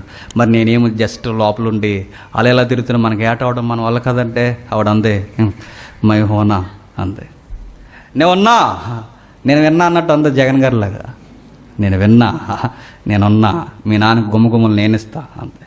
మేకంతే లోపలికి వెళ్ళి, మందలో ఏముందో చూడు మేక తెచ్చేసింది. వెంటనే తెచ్చేసాడు. వెళ్ళి మేకను తెచ్చి భర్తని ఎంత మోసం చేసింది చూడండి. మేక మాంసం వండి ఏ మాసం అందట అలా ఉండు దద్రిపోద్ది కూరలు ఉండదు. ఎవరు చెప్పండి? రేపు మనకే తెల్లదట. కొన్నిసార్లు కొంతమంది కూరలు వండుతుంటే ఏటిది అనుకుంటాం మనం, అది ఏటు కూడా తెలియదు. ఒకసారి మాకు గొడవ లేకుండా ఆక్టోపస్ వేసేసారు. మేము అనుకున్నాం అది పన్నీర్ కర్రీ అనుకున్నాం. అది పన్నీర్ కాదు, ఆక్టోపస్ అట. ఆక్టోపస్ అని తెలుసుగా, సముద్ర లెవెల్లో పాగుతుంది. శేఖరన్న అందరూ ఉన్నాం అనుకుంటా. అప్పుడు పన్నీర్ కర్రీ అని కొంచెం వేయన్నా అది సాగుతుంది అంటే తర్వాత అర్థమైంది అది పన్నీర్ కాదు. సీరియస్గా ఆక్టోపస్ రా కొంచెం వేసుకో అని నా పక్క కర్రీ అడిగి వేసేసాను గొడవ. కొందరు కర్రీలు వండితే ఏమో కొన్ని చెప్పలేం. ఇక్కడ ఒక ఫిష్ దొరుకుతుంది మనకి, ఎక్కడ 5 తుమ్ముల దగ్గర సామలకోట తెలుసు. అది దాని కోణం అంటారు. అది సరిగ్గా వండుతాయంటే అది కోడి మాంసం చేప కూడా మనకు తెలియదు. అది అలా ఉంటుంది. రెబక్క కూడాట మేకను తెచ్చేసి ఏట మాంసం వండేస్తే ఈయన తినేస్తున్నప్పుడు తినే ముందు టెస్ట్ చేసుకుంటున్నాడు. ఎవరు? ఇస్సాకు. నేను అంటున్నానండి, ఇంత టెస్ట్ చేసుకుంటున్నారు ఇస్సాకు గారు, ఇంతగా మీరు అబ్జర్వ్ చేస్తున్నారు, దేవుడు చెప్పిన మాట మీరు మర్చిపోయారా? నిజానికి మీ ఫోకస్ అంతా పెద్దోడి మీద ఉంది. దేవుని ఫోకస్ అంతా ఎవరి మీద ఉంది? చిన్నోడి మీద ఉంది. మీరేం చేస్తున్నారు? ఈ మాట ఎవరిస్తే బాగుండు? ఎవరు? రెబెక్క వివరించలేదు. ప్లానింగ్ మీద ప్లానింగ్ చేసి ఒక అబద్ధం చెప్పించింది. సూట్ వేసుకోరా మేకతోలతో చేసిన ఆ సూట్ వేసుకున్నాడు, వచ్చాడు, పట్టుకున్నాడు. స్వరమేమో యాకోబులో ఉందట, దేహమేమో యాసావులో ఉందట. ఎవరు నువ్వు అని అడిగితే చెప్పేశాడు అబద్ధం. ఏమని? నేను యాసావుని. నెక్స్ట్ మరలా ఇంత త్వరగా ఎలా వచ్చావంటే, ఒక అబద్ధం చెప్పినప్పుడు మరొక అబద్ధం కప్పడానికి చెప్పాల్సిందే. మరొక అబద్ధం ఏం చెప్పాడంటే, నీ దేవుడు అరణ్యంలో నాకు త్వరగా దొరికేలా చేశాడు. మరొక అబద్ధం, అబద్ధం మీద అబద్ధం. నేను చెప్తున్నా, ఒక అబద్ధం మనం చెప్పడం స్టార్ట్ చేస్తే ఆ అబద్ధాన్ని కవర్ చేయడానికి మళ్ళీ 100 అబద్ధాలు మనం చెప్పాలి. చెబుతూనే మరలా దాన్ని నిజం చేయడం అనేది అసాధ్యమేక. ఆ తర్వాత ఒప్పుకోవడం తప్ప ఇంకేమీ మిగలదుగా. యాకోబు చేసింది ఏం చేస్తున్నాడు చూడండి, అబద్ధం చెప్పాడు, నెక్స్ట్ అబద్ధం దేవుడిని అడ్డంగా పెట్టాడు, తర్వాత ఆ బ్లెస్సింగ్స్ నాకు కావాలన్నాడు. ఆ రోజు తర్వాత అర్థమైంది ఇస్సాకుకి, ఈ కుమ్ములాట మధ్య ఇంత గొడవ మధ్య నాకు తెలిసి వాళ్ళ భార్య భర్తలు ఇద్దరికి డిస్కషన్ ఖచ్చితంగా జరిగి ఉంటుంది. ఏమిటి నువ్వు చేసిన పని, మీరు చేసే పని ఏంటి అని అడుగుంటుంది ఆ రోజు. నేను అనుకుంటున్నాను ఆ సీన్లోకి వెళ్ళి, మీరు చేసిన పని ఏంటి. ఇద్దరు మాట్లాడుకున్న తర్వాత ఇస్సాకుకి తర్వాత అర్థమైంది ఏంటంటే, నిజమే దేవునికి వారసుడు పెద్దోడు కాదు చిన్నోడే అని ఎప్పుడైతే అర్థమైందో 28లో స్పష్టంగా మాట్లాడుతున్నాడో చూడండి ఇస్సాకు. 28వ అధ్యాయం మొదటి వచనం నుంచి, ఇస్సాకు యాకోబుని పిలిపించి, నీవు కనాను కుమార్తెలలో ఎవరిని వివాహము చేసుకొనకూడదు, నీవు లేచి నీ తల్లికి తండ్రి అయిన బెతేలుకు ఇంటికి వెళ్ళి నీ తల్లి సహోదరుడకు లాబాను కుమార్తెలలో ఒకదాని వివాహము చేసుకునమని అతనికి ఆజ్ఞాపించి, సర్వశక్తి గల దేవుడు నిన్ను ఆశీర్వదించి నీవు అనేక జనములగునట్లు నీకు సంతాన వృద్ధి కలగజేసి నిన్ను విస్తరింపజేసి నీవు పరవాసి అయిన దేశమును, అనగా దేవుడు అబ్రహాముకి ఇచ్చిన దేశమును నీవు స్వాస్యముగా చేసుకున్నట్లు ఆయన నీకు, అనగా నీకును నీతో కూడా నీ సంతానమునకును అబ్రహాముకు అనుగ్రహించిన ఆశీర్వాదము దయచే. ఇప్పుడు క్లారిటీ వచ్చింది ఎవరికి, పెద్ద అయిన ఇస్సాకుకి. ఏమని అర్థమవుతుందో చూడండి. నిజమే, నేను తీసుకున్న నిర్ణయం ఏంటంటే యాసావుకు కాదు ఇవి దక్కాల్సింది. ఎవరికి? చిన్నోడికి యాకోబుకి దక్కాలి. నిజమే, అబ్రహాముకి ఇచ్చిన ఆశీర్వాదం వాగ్దానం మరలా పొందుకోవాల్సింది ఎవరంటే నువ్వెక్కడుంటే మీ అన్న నిన్ను చంపేద్దామని చూస్తున్నాడు. మీ తల్లి నేను కలిసి తీసుకున్న నిర్ణయం ఏంటంటే మీ మామయ్య ఇంటికి వెళ్ళిపో అని. యాసావు ఎంత పగబెట్టాడు 27:41 చెప్తున్నాడు చూడండి. తన తండ్రి అయిన యాకోబుకి ఇచ్చిన దీవెన నిమిత్తము యాసావు అతని మీద పగబెట్టను, మరియు యాసావు నా తండ్రిని వచ్చిన దుఃఖదినములు సమీపింపి ఉన్నవి. అప్పుడు నా తమ్ముడు యాకోబుని చంపేయాలనుకున్నాడట. తమ్ముడిని ఏం చేయాలనుకున్నాడట? సొంత అన్నే చంపేయాలనుకున్నాడు. దేని కొరకు? వీడు నన్ను మోసం చేశాడు, చంపేయాలి. తమ్ముడిని ఎప్పుడైతే చంపేయాలనుకున్నాడో వెయిట్ చేస్తున్నాడట. ఎందుకు వెయిట్ చేస్తున్నాడంటే, మా నాన్న పోయేంత వరకు ఈయనేమి చేయను, మా నాన్న చని చావు బతుకుల మీద దగ్గరలో ఉన్నాడు, వయసు అయిపోతుంది దానికి, ఈయన పోనే ఈడ సంగతి చూసుకుంటా అని వనేసి కూర్చున్నాడట పగబట్టి. ఎవరు? యాసావు. టైం కోసం ఎదురు చూస్తున్నాడు. ఈ మాటలు మాట్లాడుకుంటున్నారు. పెద్దవాడి దగ్గర ఈ మాటలు ఉన్నాయని రెబెక్క పట్టేసింది చూడండి 42లో. రెబెక్క తన పెద్ద కుమారుడైన యాసావు మాటలను గురించి వినినప్పుడు ఆమె తన చిన్న కుమారుడైన యాకోబుని పిలవనంపి అతనితో ఇట్లను, నీ అన్నయ్య అయిన యాసావు నిన్ను చంపేదనని చెప్పి నిన్ను గూర్చి తన్ను తాను వాదార్చుకొని చూడండి. ఆ మాట ఎంత కామెడీగా ఉందో చూడండి. వాడు నిజానికి ఎక్కడ అనుకుంటున్నాడు చెప్పండి? మనసులో. ఇందాక అన్న చెప్పినట్టు హృదయంలో అనుకుంటున్నాడు. హృదయంలో అనుకుంటున్న వాడు హృదయంలోనే అనుకోవట్లేదట.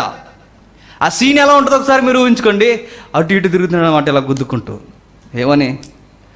వీడి సంగతి నేను చెబుతాను. ఆడిగాడే వాదార్చుకున్నాడు గొడవ లేకుండా. యాసావుకి యాసావే ఎలాగండి, ఎలా మట్టి పాత సినిమాల్లో సత్యనారాయణ గారు ఎవరు ఉండేవారు చూసారా, బొగ్గ మీద పెద్ద సొక్కెట్టుకుని. ఇప్పుడు చూడకండి సినిమాలు, అప్పుడు బ్లాక్ అండ్ వైట్ మూవీస్లో ఎలా శత్రువు డైలాగులు బయటకు కనబడిపోతుంటే మనకి వింటున్నప్పుడు, ఆడిన ఆ రోజు ఎలా చేస్తాను, ఆ మార్గం గుండా వచ్చినప్పుడు ఆడ సంగతి నేను తెలుస్తాను, బొగ్గు మీద సొక్కని ఇలా అనుకుని అలా అనుకుంటున్నాడు. ఎవరు? యాసావు. వీడు అనుకునే డైలాగులు అలా అమ్మంటుంది ఎవరు? వాడికి వాడే వాదార్పించుకుంటాడు. ఆ వాదార్పేటంటే మా తమ్ముడిని చంపే వరకు నాకు మనశ్శాంతి లేదనుకుని అలా గాలి పీల్చుకుంటున్నాడు అనమాట. అలా టైంలో అలా అమ్మంది, రే నిన్ను చంపేస్తాడు ఇక్కడ ఉంటే, ఆడు పగ పెట్టేసి ఉన్నాడు, నిన్ను బతకనివాడు, భయంకరమైన పగది, మీ నాన్న నేను సజెషన్ ఇస్తున్నాం, బాబు యజమాని ఇసాక్ గారు మీరైనా చిన్నోడికి చెప్పండి, వాడు ఎప్పుడు బయటికి వెళ్ళలేదు, ఎక్కడా ఉండలేదు, ఎప్పుడు నా కొంగు పట్టుకుని ఇంట్లోనే తిరిగాడు, సాధువాడు, ఎక్కడికి వెళ్ళినా బతకలేడు. కొంచెం ఎవరైనా మన తరపున కన్నేసి ఉంచేవారు ఎవరైనా ఉన్నారంటే మా సహోదరు దగ్గర పంపించేయాలి. ఈ టాక్ జరుగుంటుంది నేను అనుకుంటున్నాను. అప్పుడు ఇస్సాకు అంటున్నాడు, మీ అమ్మ సహోదరుడు లాబాన్ దగ్గరికి వెళ్ళిపో, అక్కడ వెళ్ళిపో. సుమారు 400 మైళ్ళు దూరం ఆయన బయలుదేరుతున్నప్పుడు, క్షమించండి, ఇంకా 100 మైళ్ళ దూరం, ఆ మైలు దూరం బయలుదేరి వెళ్ళిపోతున్నప్పుడు ఇవన్నీ అర్థమవుతున్నాయి. ఇప్పుడు మనకు కావాలి. యాకోబు యాసావు యొక్క యాటిట్యూడ్ చూసాం. యాసావు చేసింది ఏంటంటే ఉన్న విలువను గుర్తించలేకపోయాడు, తన కన్నును తానే పొడుచుకున్నాడు. ఇంకా విచిత్రం ఏంటంటే యాసావు దేవునికి నచ్చకపోవడానికి ఏంటంటే, ఇప్పుడు బాగా వినాలి, బయటికి వెళ్ళిపోయి బ్యాచ్ బాగా వినాలి. యాకోబు దేవుడికి నచ్చి యాసావు నచ్చకపోవడానికి కారణం ఏంటంటే, యాసావుకి దేవుని మాటల మీద అంత ఇంట్రెస్ట్ లేదు. ఎలా చెప్పగలం ఇది? ఎలా చెప్పగలమంటే ఒక లెక్క ఉంది, ఆ లెక్క చూద్దాం ఒకసారి. ఆ లెక్కల్లో మనం కూడా కనబడతాం. అబ్రహాము వయసు చూద్దాం ఒకసారి. ఆదికాండం 25వ అధ్యాయం, బాగా వినాలి, కొంచెం ఈ లెక్కలు మనసు పెట్టండి. ఆదికాండం 25వ అధ్యాయం 26వ వచనం.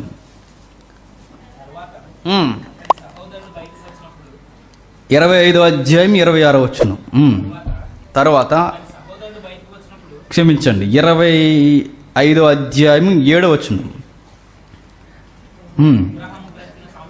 అబ్రహాము బ్రతికిన సంవత్సరములు 175. ఈ ఫిగర్ అలా గుర్తుపెట్టుకోండి. ఇసాకు గారికి పెళ్ళయ్యే సమయానికి ఇసాక్ గారి వయసు ఎంత? మాకు తెలియదండి, మా వయసు మాకు తెలియదంటే కుదరదు. ఇక్కడ ఆయనకి ఆధార్ కార్డు ఉందా చూసి చెబుతా అన్నా కుదరదు. ఇసాక్ గారి వయసు ఎంత ఉన్నాయి, కార్డులో ఉన్నాయి. పెళ్ళి అయ్యేసరికి 40 సంవత్సరాలు. 40 సంవత్సరాల వయసులో పెళ్ళి అయింది ఎవరికి? ఇసాక్ గారికి. వయసు 40 సంవత్సరాలప్పుడు పెళ్ళి అయితే ఎన్ని సంవత్సరాలకి కవల పిల్లలు పుట్టారు? 25-26 ప్రకారం 25-26 ప్రకారం 60 సంవత్సరాలకి పిల్లలు పుట్టారు. అంటే 20 సంవత్సరాల తర్వాత పిల్లలు పుట్టారు. ఎవరికి? ఇసాకు. మరలా అడుగుతున్నా, అన్నీ బాగుంటే మనకు లెక్కల దగ్గరే టెన్షన్ అవుతాం. అబ్రహాము గారి వయసు 175. ఇసాక్ గారికి పెళ్ళి అయ్యే టైంకి ఇసాక్ గారి వయసు 40. ఇసాకుకి 40 ఏళ్ళ వయసులో పెళ్ళి అయితే ఇసాక్ గారికి ఎన్ని సంవత్సరాల తర్వాత పిల్లలు పుట్టారు? 20. అంటే 20 సంవత్సరాల తర్వాత పిల్లలు, 60లో పిల్లలు పుట్టారు, 20 సంవత్సరాల తర్వాత పుట్టారు. ఇప్పుడు మనం ఉందాం, ఇసాకుకి 60 సంవత్సరాలు వస్తే అబ్రహాముకి అప్పటికి ఎన్ని సంవత్సరాలు రావాలి? అర్థమైందో లేదో మీకు? పెద్ద లాజిక్ ఏం లేదు. అబ్రహాము గారికి ఇసాక్ గారు ఏ వయసులో పుట్టారు? రౌండ్ ఫిగర్ ఉంది, 100. అంటే ఇసాక్ గారికి 60 సంవత్సరాలు వస్తే అబ్రహాము గారికి ఎన్ని సంవత్సరాలు వస్తాయి? 160. యాసావు ఎందుకు నచ్చలేదు మీకు తెలియాలంటే లెక్క నచ్చాలి, లెక్క ఖచ్చితంగా మీకు తెలియాలి. అబ్రహాము గారికి 100 ఏండ్ల వయసులో ఇసాకు పుడితే, ఇసాకుకి 60 ఏళ్ళ వయసులో 2 కొడుకులు పుడితే, 2 కొడుకులు పుట్టే సమయానికి మనవాళ్ళు అబ్రహాముకు పుట్టే సమయానికి అబ్రహాము గారు వయసు ఎంత? 160. ఇప్పుడు 160 అయితే అబ్రహాము బ్రతికిన రౌండ్ ఫిగర్ ఎంత? 175. అంటే యాసావు యాకోబు అబ్రహాముని ఎన్ని సంవత్సరాలు చూశారు? 15 సంవత్సరాల వయసు. ఇంటర్మీడియట్ డిగ్రీకి వెళ్ళే వయసు వచ్చింది ఎవరికి? వీళ్ళిద్దరికి. అబ్రహాం ఎలాంటోడంటే ఆయన గురించి సాక్ష్యం ఉంది. కొడుకుల్ని, కూతుల్ని, మనవల్ని కూడా దేవుని నీతిని జరిగించాలని ఆజ్ఞాపించే వ్యక్తి ఎవరో? అబ్రహాం. అంటే మనవల్ని ఇరువైపులు కూర్చోబెట్టుకొని, అబ్రహాం బాగానండి, మనవల్ని పసిబాలుగా ఉన్నప్పటి దగ్గర నుండి ఇరువైపులు కూర్చోబెట్టుకుని ఖచ్చితంగా దేవుని గూర్చి ఈయన చెప్పుంటాడా? చెప్పడా? చెప్పుంటాడు. ఒరే నేను ఎలా వచ్చాను తెలుసా? ఇశ్రాయేలుకు ఉన్నది ఏంటంటే వాళ్ళ బ్యాక్ హిస్టరీ ఎప్పుడు చెబుతూ ఉంటారు. కల్దీలకి దేవుని పిల్లలకున్న విధానం ఏంటంటే గతం మర్చిపోరు, ఎప్పుడు చెబుతూ ఉంటారు. ఎందుకంటే దేవుడే చెప్పాడు, మర్చిపోకండి, చెప్పండి, మీ పిల్లలకు దాన్ని వివరించండి, యెహోవానైన నన్ను గూర్చి వివరించండి. అబ్రహాము ఏం చేస్తుంటాడో ఒకసారి ఆదికాండం చూద్దాం. ఆదికాండం 18వ అధ్యాయం, ఆదికాండం 18వ అధ్యాయం 19వ వచనం.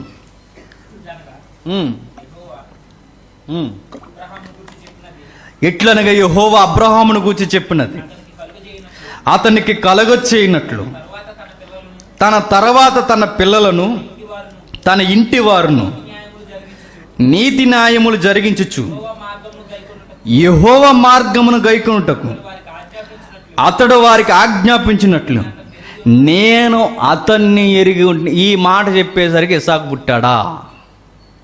ఒకవేళ పుట్టినాది ఇసాకు కొరకు మాత్రమేనా? మీరు బాగా వినండి. అంటే అబ్రహాము ఎలాంటి వాడంటే తన పిల్లల కంటే పిల్లలకు అన్నాడు. అబ్రహాముకు ఉన్న పిల్లలు ఇస్సాకు ఒక్కడే కాదు, యాసావు యాకోబు కూడా ఆయనకి పిల్లలే. అంటే వీళ్ళందరికీ దేవుని నీతిని గూర్చి న్యాయమును గూర్చి అబ్రహాము చెప్పడం, ఆయన జీవితం ఎండింగ్ ఏంటో స్టార్టింగ్ ఏంటో నాకు బాగా తెలుసని ఎవరు చెబుతున్నాడు? దేవుడు చెబుతున్నాడు.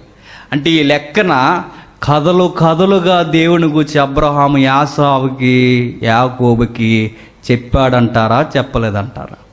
చెప్పాడు. కానీ బావుగారికి ఎక్కలేదు. ఎవరికి?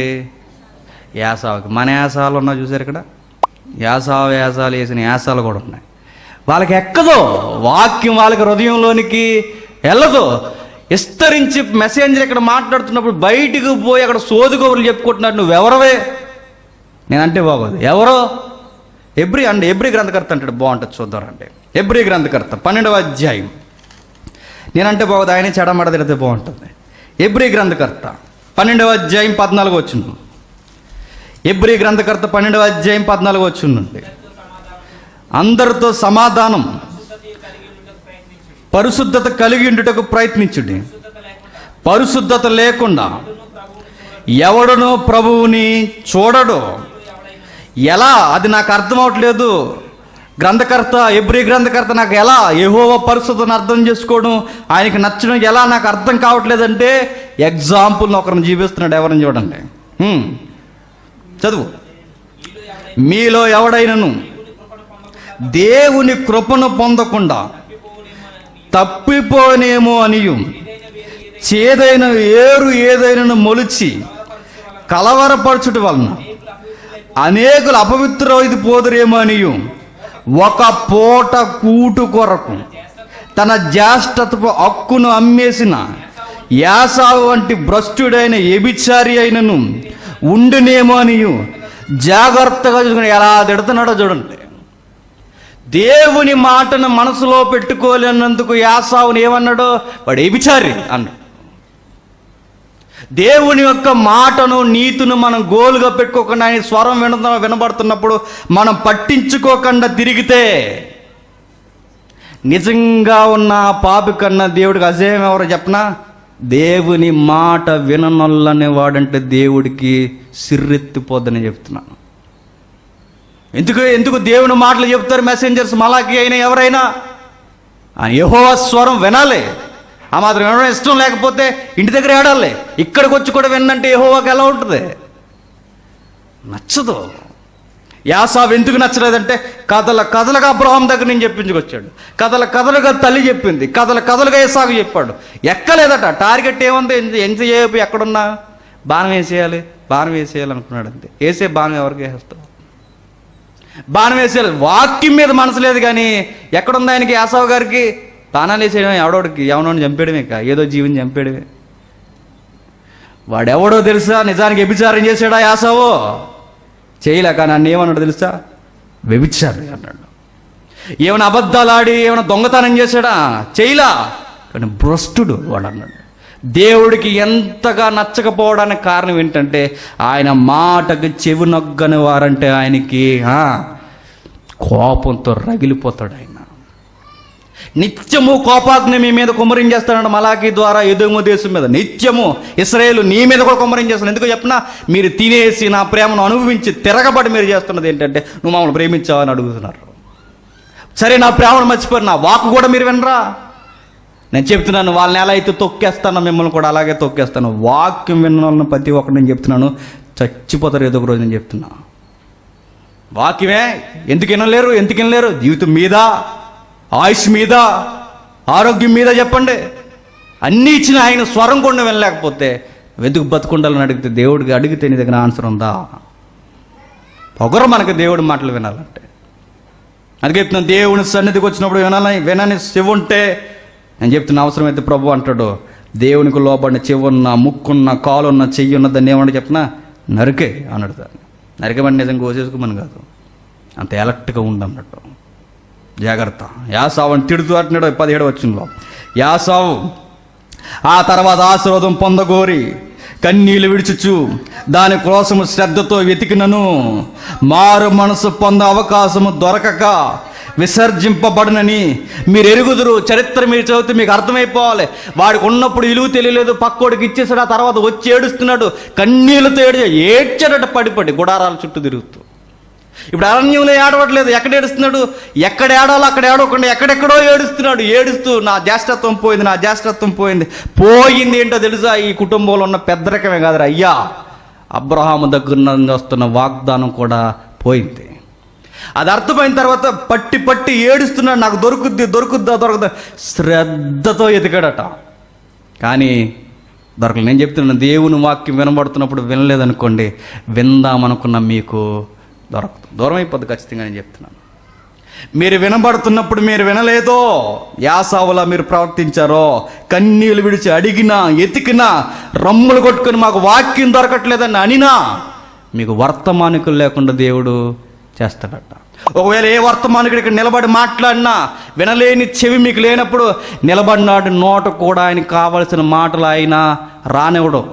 నిజంగా చెప్తున్నాను, రానివ్వడు. ఆయన మాటలు అందనివ్వడు, ఆపేస్తాడు. ఆయన బంధించడం స్టార్ట్ చేశాడో నోరిప్పి మాట్లాడేది ఎవడో. నిజంగా చెప్తున్నాను, వాక్యం దగ్గర చాలా సీరియస్గా మనం ఉండాలి. మీకు ఎన్ని ఇబ్బందులు ఉన్నా, ఎన్ని శ్రమలు ఉన్నా, ఎన్ని కన్నీళ్ళున్నా, వాక్యం వినబడుతున్నప్పుడు పరుగునొచ్చి కూర్చొని వినంటే. కపెర్నహూము ఎందుకు నాశనం అయిపోయింది? తూరు ఎందుకు నాశనం అయిపోయింది?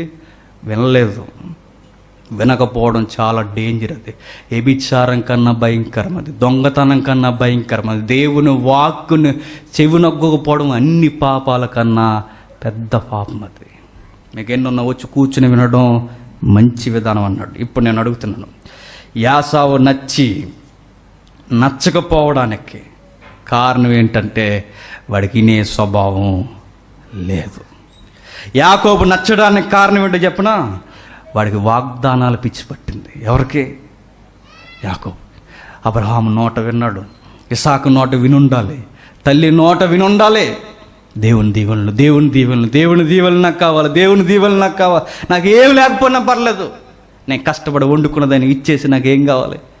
దేవుని కావాలి. కోరిక మంచిదే యాకోబుది, కానీ పద్ధతి మాత్రం తప్పు. దేవుని వాగ్దానాలు అందుకోవాలన్న కోరిక మాత్రం బాగుంది, కానీ ఆ కోరికను మాత్రం తప్పుడు పద్ధతిలో తీసుకెళ్తాడు. అందుకే మొట్టికాయల మీద మొట్టికాయలు తిన్నాడు. ఎవరు? యాకోబు. నీ డిజైర్ మంచిదే, బాగుంది, నీ కోరిక మంచిదే, కానీ నీ కోరిక దేవుని చిత్తానుసారంగా లేదు. ఏం చేస్తున్నాడు? అబద్ధం ఆడాడు. వాగ్దానం కొరకు అబద్ధం ఆడితే దేవుని నచ్చేస్తావా? నచ్చం. అబద్ధాలు ఆడి ఏదేదో సాధిద్దామని కూడా నచ్చేస్తావా? నచ్చం. కోరిక బాగుంది, దేవుని వాగ్దానం నాకు కావాలి, నన్ను దీవించాలని. ఆ దీవెన పొందుకోవడానికి అడ్డదారులు దొక్కి ఏవేవో మామగారి దగ్గరికి వెళ్ళి దొంగ రాజకీయాలు చేస్తే నచ్చుతామా? నచ్చం. అందుకే తుంటి ఎముకెరగొట్టించుకున్నాడు. ఎవరు? యాకోబు. తర్వాత ఒక విషయం గుర్తుపెట్టుకోండి, బైబిల్లో ఒక విచిత్రమైన మాట రాయబడిందని, నిజంగా భలే ఉంటుంది. అది కంఫర్ట్ జోన్లో ఉన్న యాకోబు అన్నట్టుగా. 28 ఆదికాండం ముగించుకుందాం. 28 ఆదికాండం 10-15 వచనాల్లో, యాకోబు బెయేర్షెబా నుండి బయలుదేరి ఆరాను వైపు వెలుచు ఒక చోట చేరి ప్రొద్దు కృంగినందున అక్కడ రాత్రి నిలిచిపోయి ఆ చోటు రాళ్లలో ఒకటి తీసుకుని తనకు తలగడగా తీసుకుని, బాగా వినండి 10 వచనం, బెయేర్షెబా నుండి బయలుదేరి ఆరాను వైపుకి వెళ్ళాడట. బెర్షెబాకి ఆరానికి 400 మైళ్ళు. మైళ్ళు అంటే కిలోమీటర్ల మీద ఎక్కువ, సుమారు 2.5 కిలోమీటర్లు ఎంత వస్తుందేమో నాకు సరిగ్గా గుర్తులేదు. మైళ్ళు కిలోమీటర్ల మీద ఇంత దూరం ప్రయాణం చేస్తూ అలిసిపోయి బెర్షెబా దగ్గర నిద్రపోయాడట. బేతేల్. అక్కడ నిద్రపోయిన తర్వాత దేవుడు ఒక విచిత్రమైన చూపిస్తున్నాడు. ఆ చూపించే ముందు 15 వచనంలో ఒక వింతైన మాట అన్నాడు. ఇదిగో నేను నీకు తోడయ్యుండి నువ్వు వెళ్ళు ప్రతి స్థలమందు, ఇమేజ్ ఉంటే చూపిస్తాం, నువ్వు వెళ్ళు ప్రతి స్థలమందు నిన్ను కాపాడుచు ఈ దేశమందు నిన్ను మరలా రప్పించెదను. నేను నీతో చెప్పినది నెరవేర్చు వరకు నేను నిన్ను విడువనని చెప్పగా. ఎంత బాగుంది, ఎంత కమెంట్ చూడండి, ఆ మాట ఎంత బాగుందో. నేను నీతో చెప్పినది నెరవేరు వరకు నిన్ను విడువనని చెప్పగా. యాకోబుకి దేవునికున్న బాండింగ్ ఏంటంటే వినేచి ఉంది. ఎవరికి? యాకోబుకి ఎందుకు ఆ దర్శనం ఇచ్చాడు? ఏంటి ఆ దర్శనం? నిద్రపోయినప్పుడట 6వ మార్కు తిరుగుతుంది. పక్కన ఏదో బంగారు దేవదూతలు నించిన మీదగా దిగిపోతున్న దర్శనం వచ్చింది. ఎవరికి? యాకోబుకి. యాకోబుని దేవుడు ఎంత ప్రేమించాడంటే అబ్రహాముని ఎంత ప్రేమించాడో యాకోబుని అంతే ప్రేమించాడు. అబ్రహాముకి వాగ్దానం ఇచ్చాడు. ఏమని తెలుసా? నీ సంతానమునకు అనక నీ సంతానములకు అనక ఏకవచనం చెప్పాడు. నీ సంతానమునకు అన్నాడు. అంటే ఎవరా సంతానం అంటే గలతీ పత్రికలో పౌలు గారు అంటారు ఆ సంతానము క్రీస్తే. మీకు ఇచ్చిన వాగ్దానం ఏంటంటే క్రీస్తు యొక్క వాగ్దానాన్ని మీకు ఇచ్చేస్తున్నాను అబ్రహాం. అది ఇస్సాకు వచ్చింది. ఇస్సాకు తర్వాత మరలా నేను ఎవరికి ఇస్తున్నానంటే యాకోబుకి ఇస్తున్నాను. యాసావుకి ఎందుకు ఇవ్వనంటే వాడికి వాక్ మీద శ్రద్ధ లేదాడు. అందుకే ఏమి ఇవ్వను. నాడు ఎంత అరిసిపెట్టి గీ పెట్టిన వాడికి ఏమి ఇవ్వను, కన్నీళ్ళు కాచిన ఇవ్వను. మరి ఎవరికి ఇచ్చారంటే వీడేనగలడు, అది వీడి పద్ధతులు బాగాలేదు, వీడిని కొంచెం రైట్ వేలో పెట్టాలనుకున్నాడు. ఎవరిని? యాకోబుని. ఏం చేశాడు దేవుడు అంటే అక్కడ దేవుడు ఒక దర్శనం చూపిస్తున్నాడు. దాన్ని మరలా లేవనెత్తి మాట్లాడతాడు. క్రొత్త నిబంధన యోహాను ఏమని? ఆ నించినెవరో కాదయ్యా. ఆ రోజు యాకోబు కనబడ్డది ఎవరు? మెస్సయ్య. అంటే క్రీస్తు పూర్వం యాకోబు కనిపించింది ఎవరంటే మెస్సయ్య. నిచ్చిన మెస్సయ్య ఎలా అంటే ఏంటి చెప్పనా? దేవదూతలు అంటే పరసంబంధమైన ప్రభుత్వం భూమి మీదకి రావాలన్నా పోవాలన్నా మధ్యవర్తి ఒకరున్నారు, ఆయనే మెస్సయ్య. నుంచి నెల మధ్యవర్తిగా ఉందో భూమి మీద నుంచి పరలోక ప్రభుత్వం కిందికి, భూమి నుంచి పైకి వెళ్ళాలన్నా పైనుండి కిందికి రావాలి అన్న దేవదూతలైనా ప్రధానులైనా అధికారులైనా ఏదైనా క్రీస్తు ముంగిట మోకాలు వేయకపోతే ఈ ప్రపంచానికి బ్రతుకు లేదన్న దర్శనం యాకోబుకి ముందే చూపించేశాడు. అప్పుడు చెబుతున్నాడు, ఇదిగో నేను నీతో చెప్పినది నెరవేరు వరకు నిన్ను విడవనని చెప్పగా. నేను నీతో చెప్పింది ఏంటో చెప్పనా? నిన్ను బట్టి ఒక జాతిని నేను ఉద్భవిస్తాను. ఆ జాతి నుండి నేను చెప్పేది రాబోతుంది. ఎవరు అంటే ఈ లోకానికి రాబోయే ఒక రక్షకుడు, సేవియర్ అవసరం. ఆయన ఎవరు? యేసుక్రీస్తు. ఆయన్ని తీసుకురావడానికి ఆ వాగ్దాన ఫలానికి వారధి నువ్వు, నీ తర్వాత నీ పిల్లలు 12 మంది, అదొక జాతి ఇశ్రాయేలు, వారి నుంచి యోధా నుంచి యేసుక్రీస్తు.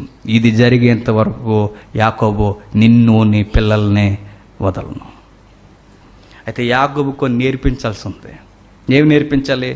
బావుగారు అనుకుంటున్నారు దేవుడు మనసు గెలవడానికి అబద్ధాలు ఆడేసినా పర్లేదు. ఈ మధ్య వచ్చిందండో ఒక లాజిక్ ఏంటో చెప్పిన, అబద్ధాలు ఆడేసినా పర్లేదట, కానీ దేవుని యొక్క వాగ్దానం పొందుకునే అబద్ధాలు ఉన్నా పర్లేదట. ఇది ఎక్కడ లాజిక్? మరి అబద్ధమాడనారని దేవుని ఎదుట అబద్ధాలు ఆడి వాగ్దానాలు సంపాదించుకోవడం న్యాయమా? సత్యమున్న ఆయన దగ్గర అబద్ధాలు ఉంటాయా? ఉండవు. మరి లాజిక్ ఏంటంటే మరి అబద్ధం యాకోబు వాడాడు కదా అంటే అందుకే మట్టుకెళ్ళి తిన్నాడు. మరి అబద్ధం వాళ్ళందరూ చాలామంది వాడారు కదంటే అందుకే శ్రమలు గుండా నడిచారు. అబద్ధం దేవుని ఎదుట పనికిరాదు. కానీ బైబిల్లో కొన్నిసార్లు దేవుడు చూసి చూడనట్టు ఎందుకు వదిలేశాడంటే ఇక్కడ మొట్టికాయలేసి భవిష్యత్తులో రాబోతున్న దీవుల్ని వీరు లేకపోతే కష్టం కనుక వీళ్ళకి మొట్టికాయలేస్తూ భద్రం చేస్తూ నడిపించేశాడు. దావీదును వదిలేశాడు చెప్పండి, తప్పులు చేస్తే వదిలేదు. వదలడు, మొట్టికాయలు మాత్రమే ఏదోలాగా సరి చేస్తాడు. దేవుడు ఎంత ప్రేమమయుడంటే వినగలిగే చెవి, గ్రహించే హృదయం, క్రీస్తుని అంగీకరించే మనసు మనకుంటే నీలో లోపాలుంటే వాటిని సరిచేసి నిన్ను సంపూర్తి చేసేంత వరకు ఆయన వదలడగాక వదలడు. ఆయన విడవడు, విడబాయుడు. ఈ లోపల మధ్యలో మనం సౌండ్లో ఇవ్వకూడదు. కొన్ని సరి చేస్తాడు. యాకోబుకి అన్ని సరి చేశాడు. పెళ్లి విషయంలో ఇద్దరు ఒకే డ్రెస్, సేమ్ అండి. మీరు చూడండి చరిత్ర, ఇద్దరు ఒకేలా ఉంటారు. ఎవరు? రాహేలు సేమ్ డిట్టో, ఇద్దరు ఒకలా ఉంటారు. జస్ట్ ఎక్కడ తేడా తెలుస్తుందంటే కళ్ళు బాగోట. ఎవరివి? ఇవిడి కళ్ళు బాగుంటాయి, ఇవిడి కళ్ళు చిన్నగా ఉంటాయి. సేమ్ వాళ్ళు బురకాలు వేస్తారు. బురకాలు, సార్ నమస్తే సార్, మా సార్ ఆయన, రండి సార్ రండి, వెల్కమ్. సేమ్ ఒకలానే ఉంటారు. ఒకసారి మీకు చెప్పానే, నేను రంగంపేట ఏరియా నుంచి బయలుదేరి వస్తున్నప్పుడు, సెమినార్కి పోతున్నప్పుడు ఒక దైవజనుడు రోడ్డు మీద మిట్ట మధ్యాహ్నం వేళ మండు టెంట్లో తెల్లని బట్టలు వేసుకొని ప్రయాణం చేయడానికి వెళ్తున్నప్పుడు ఎక్కడికి పెద్ద ఆయన అడిగితే, ఆ పెద్ద ఆయన, రండి సార్ లైవ్లో కూడా ఒకసారి మీరు కనిపించండి, లైవ్లో కూడా ఒకసారి నేను చెప్పాను, ఆ మండు టెంట్లో 80 ఏళ్ళ వృద్ధుడు ఎక్కడికి వెళ్తున్నాడంటే, ఎక్కడికి వెళ్తున్నాడు? సువార్తకి. ఇలాంటి వయసులో ఇప్పుడు సువార్త తిరుగుతున్నాడు. మరి ఎక్కడికి వెళ్ళొచ్చారు? సార్ అది ఆర్వి పట్టణం, ఇక్కడే మన పక్కకు కూడా వెళ్ళాం. ఇలాంటి సువార్త చేస్తున్నాం. మనం కూడా యవనస్తులు పరిగెట్టాలని చెప్పి కూర్చోండి సార్ ప్లీజ్. దేవుడు కోరుకుంటున్నది ఏంటో చెప్పిన, ఆసక్తి ఉన్న హృదయాన్ని కోరుకుంటాడు. ఆసక్తి ఉన్న హృదయాన్ని పట్టుకొని నడిపిస్తాడు. ఆసక్తి ఉన్న హృదయంలో లోపాలు ఉంటే ఆయనే కడిగేసేంత వరకు విడవడు, విడబాయుడు. యాకోబు ఎందుకు నచ్చాడు, యాసావు ఎందుకు నచ్చలేదు అంటే, ఇప్పుడు మరలా డైరెక్ట్ చెప్తున్నాను, వాడు విండో, వీడు వింటాడు. వీడు బైబిల్ చదువుతాడు, వీడి చదవడు. వాడు దేవుని మాటలంటే పరిగెడతాడు, వీడు పరిగెట్టడు. వీడికి దేవుడు వాగ్దానాలంటే పిచ్చి, వీడికి లోకంలో సంతోషం అంటే పిచ్చి. ఇప్పుడు నేను చెప్తున్నాను, ఈ జూన్లో మనం ఎంతమంది ఉన్నాం మనకి తెలియాలి. డైలీ బైబిల్ చదవకపోతే నేను ఉండలేనంటే వెరీ గుడ్, నువ్వు దేవునికి నచ్చుతావు. బైబిల్ చదివితే నాకు పెద్ద బోరు కొట్టేస్తుందంటే వెరీ గుడ్, నీకు యాసావు దగ్గరగా ఉన్నట్టు. చూద్దాం, ఇప్పుడు దీన్ని కవర్ చేశాడు చూడండి. రోమిలికి రాసిన పత్రిక 9వ అధ్యాయం, రోమిలికి రాసిన పత్రిక 9వ అధ్యాయం, రోమిలికి రాసిన పత్రిక 9వ అధ్యాయం 15వ వచనం నుంచి, అందుకు మోషేతో ఇలాగూ చెప్పుచున్నాడు, ఎవరిని కరుణింతునో వారిని కరుణింతును, ఎవరి ఎడల జాలి చూపుతునో వారి ఎడల జాలి చూపుతా, కాగా పొందగోరు వారి వలనైనను ప్రయాసపడు వారి వలనైనను కాదు గాని కరుణించు దేవుని వలనే అగును. మరియు లేఖనం మరలో ఇంకో కాంటెక్స్ట్ ఎత్తుతున్నాడు ఆయన. జరుగుతుంది ఏముందో చూడండి.